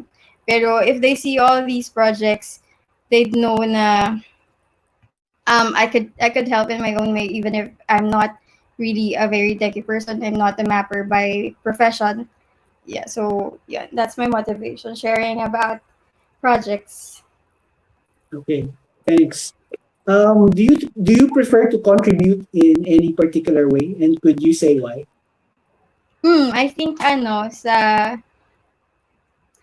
in bringing a platform, having a platform for introducing smaller projects then, not in the, yung, ano ba? Kasi, yung note, during the SOT, there were issues on, some of the mappers tend to measure your contributions via number of edits on OpenStreetMap.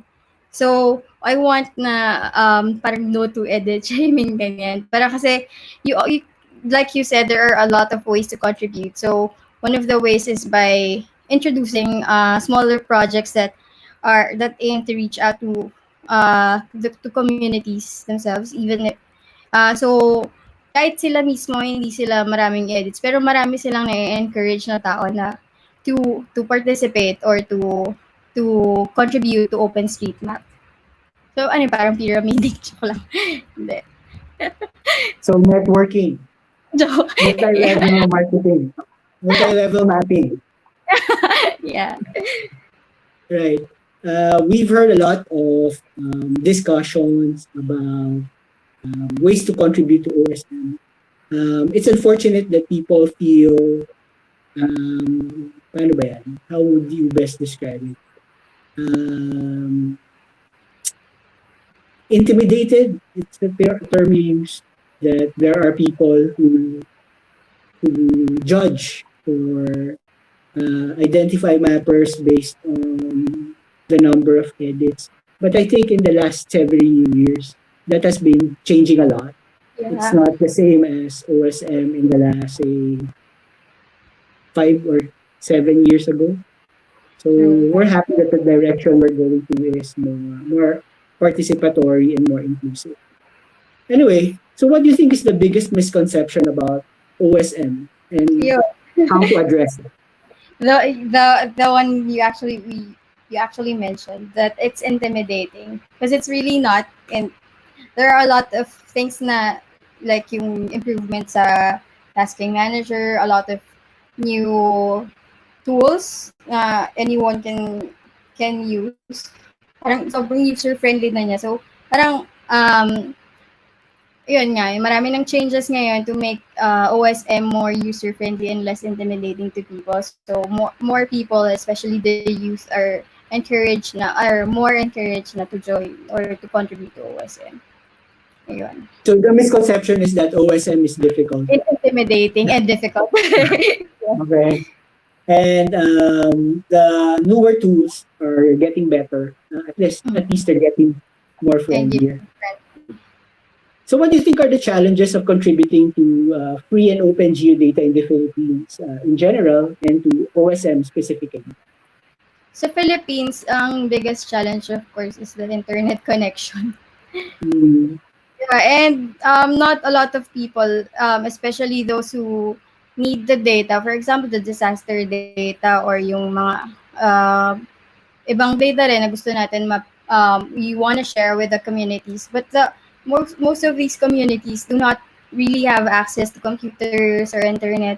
So, ayun yung mga malalaking challenge na yung the people who actually can use or make use of the information presented in these data do not have access to the data because of the tools na hindi sila capable. So, I think important na yun, maparating natin sa communities talaga yung mga ginagawa natin.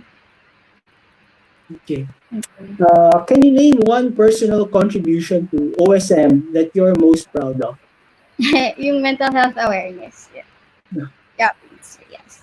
Easy answer. You're always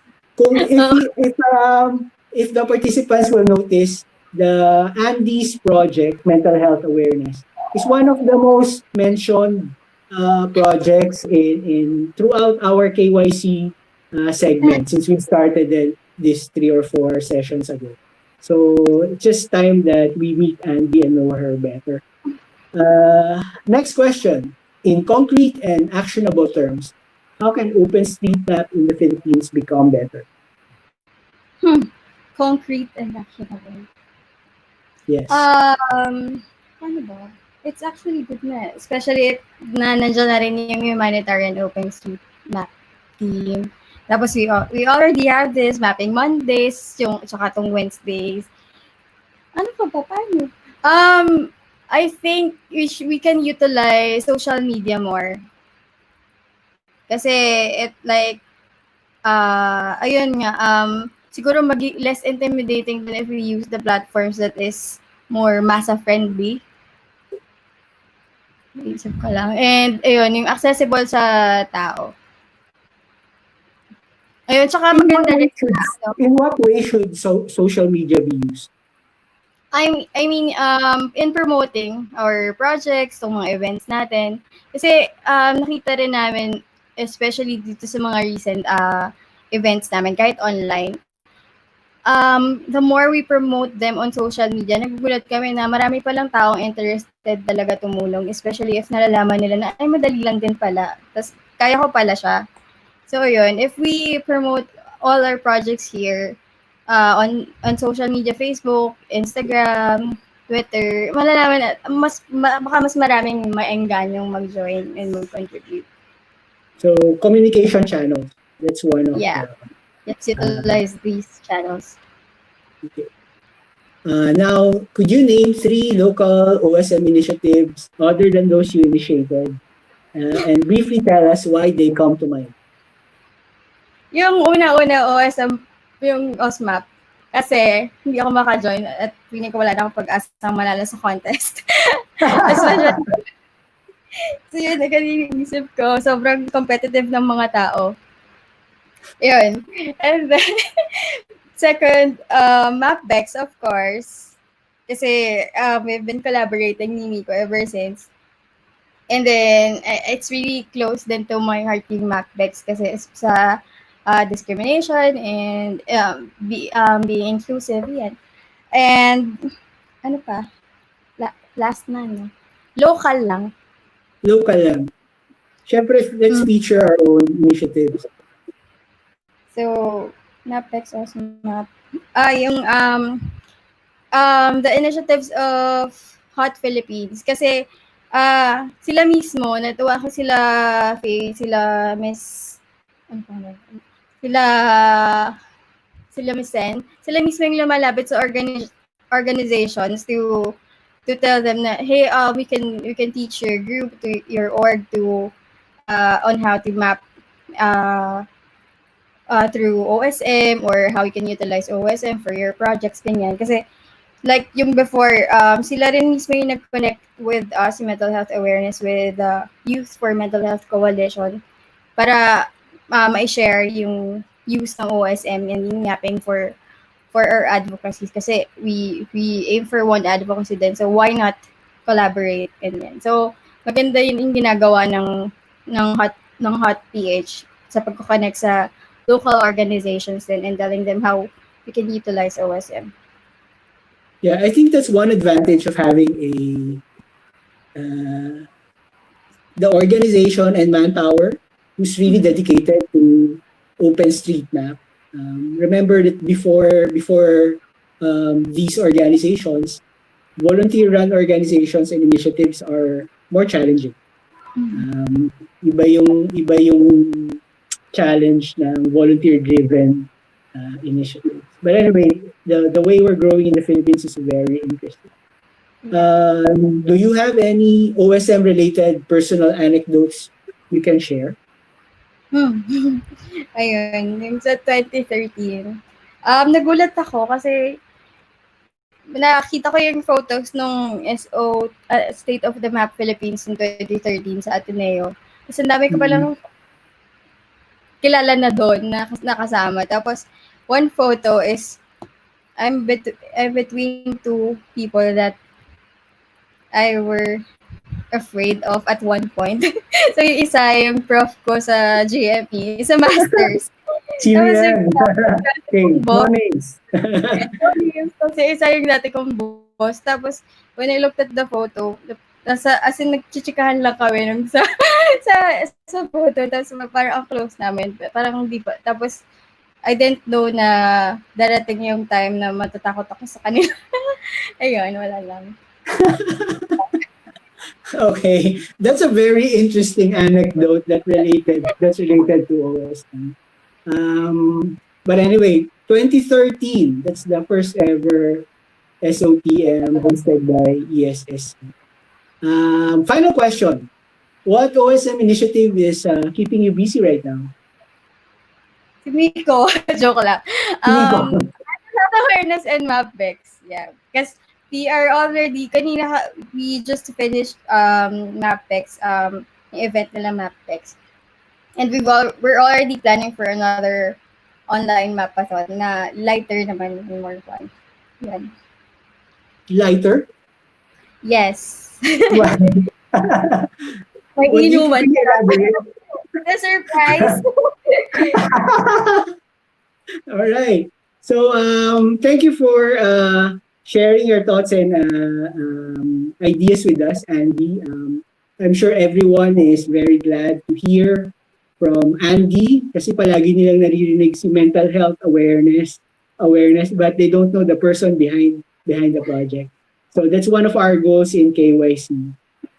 Thank you for sharing your time tonight, helping Nico with MapContrib, and thank you for joining the KYC segment. Thank you. Yay! Okay. Thanks, Andy. Thank you.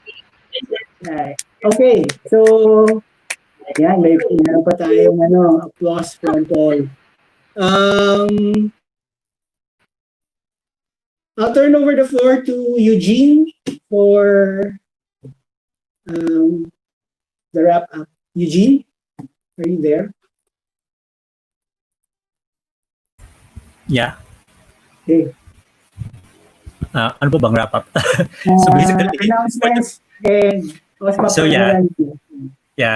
So basically, for the wrap up, as from last week, we had our second OSM Paaralan Mapathon, and from that we launched the second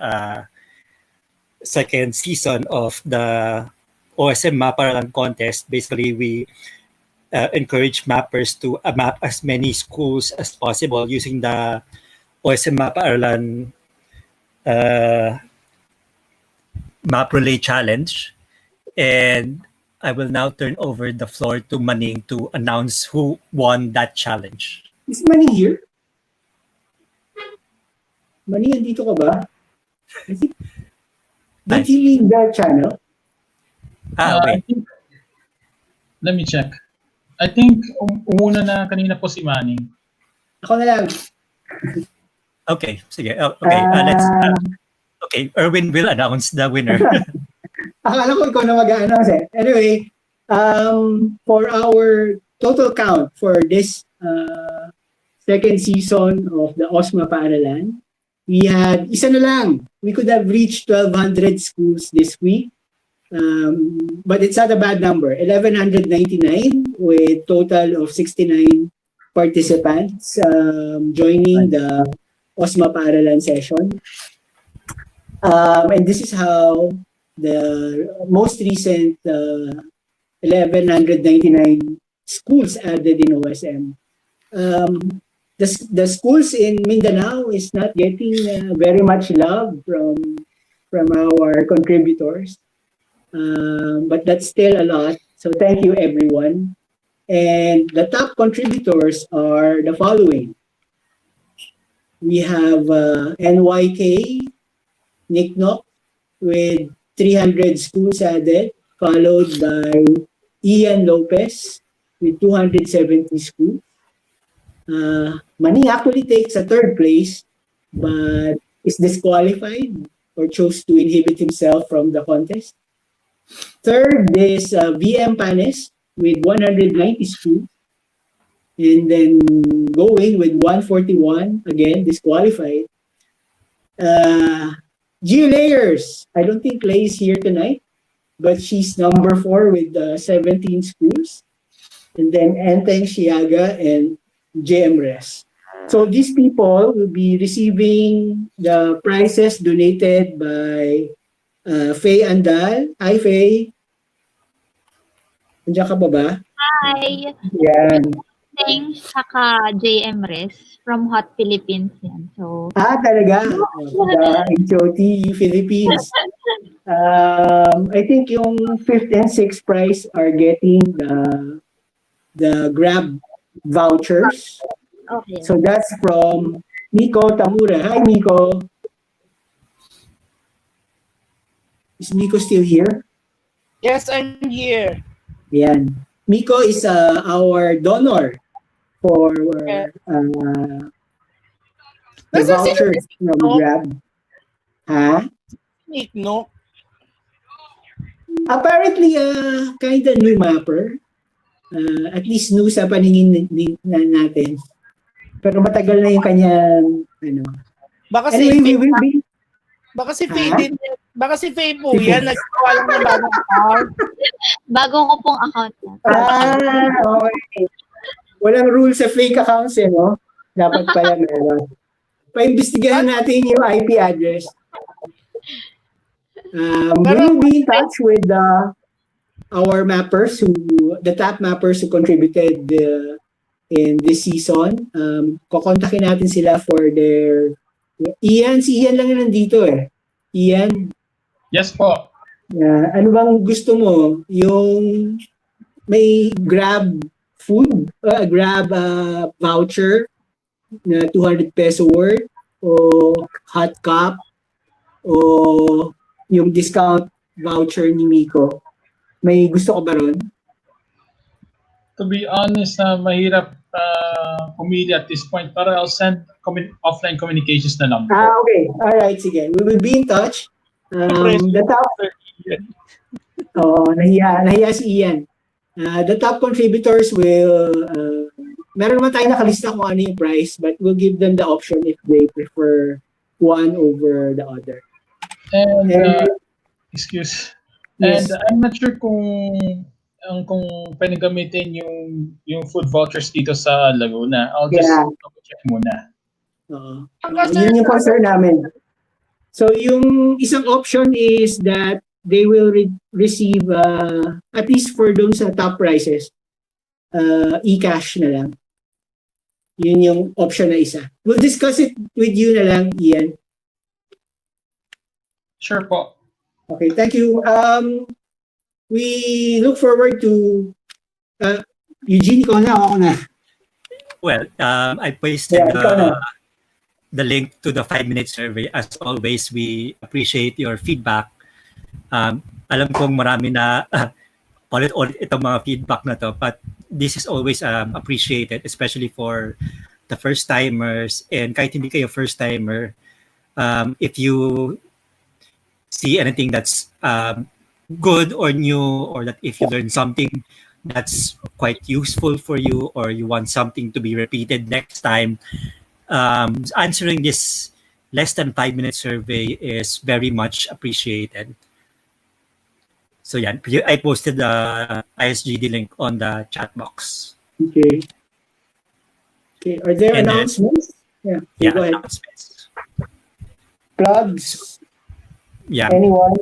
So this is June month, so Pride month, and I am sure marami pang mga naka-line up activities si Miko, and I think si Faye from Hot Philippines also have their own Mapping Monday sessions, if I'm not mistaken. So please take the floor.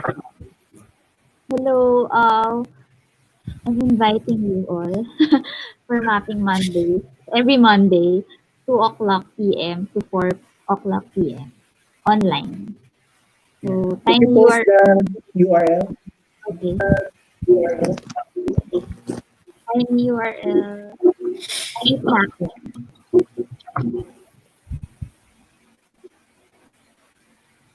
And so everyone's invited to the Mapping Mondays hosted by Hot Philippines. Are there anyone else who'd like to plug?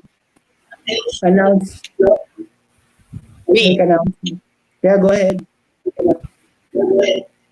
Tomorrow, don't forget to watch the Mapping 101 Thursdays with Dear Paul 24 tomorrow, 6:30 in the evening onwards on Facebook. Okay. Page of Dear Paul 24. So please post the URL in the chat box. Okay, anyone else?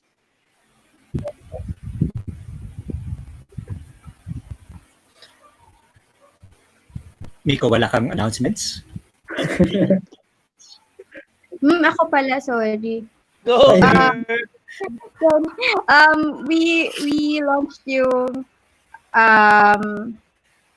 stories of bullying and discrimination map and map tech stories for LGBTQIA plus stories. If you could share or contribute, then it could help understanding stories important for people in as important first step in addressing these concerns. Ayan, thank you.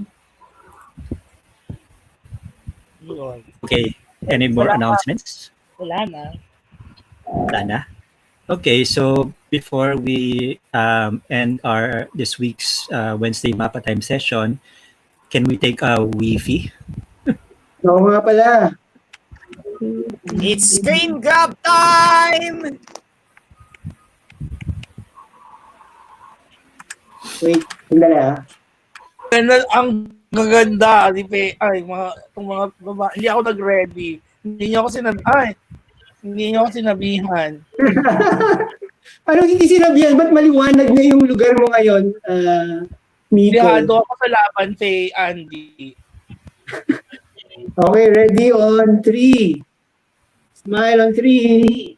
1, 2, 3. Okay na ba? One more? Okay, on 3. 1, 2, 3.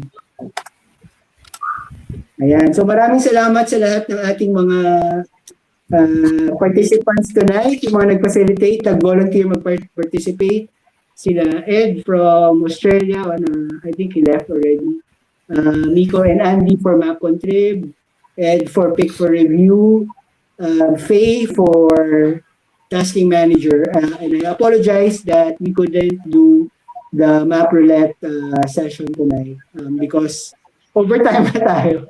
So anyway, thank you everyone and have a good night. Hope to see you again next time. Dun sa mga iba pang mga sessions. Good night. Bye. Bye. Good night and thank you. Thank you so very much. Be safe.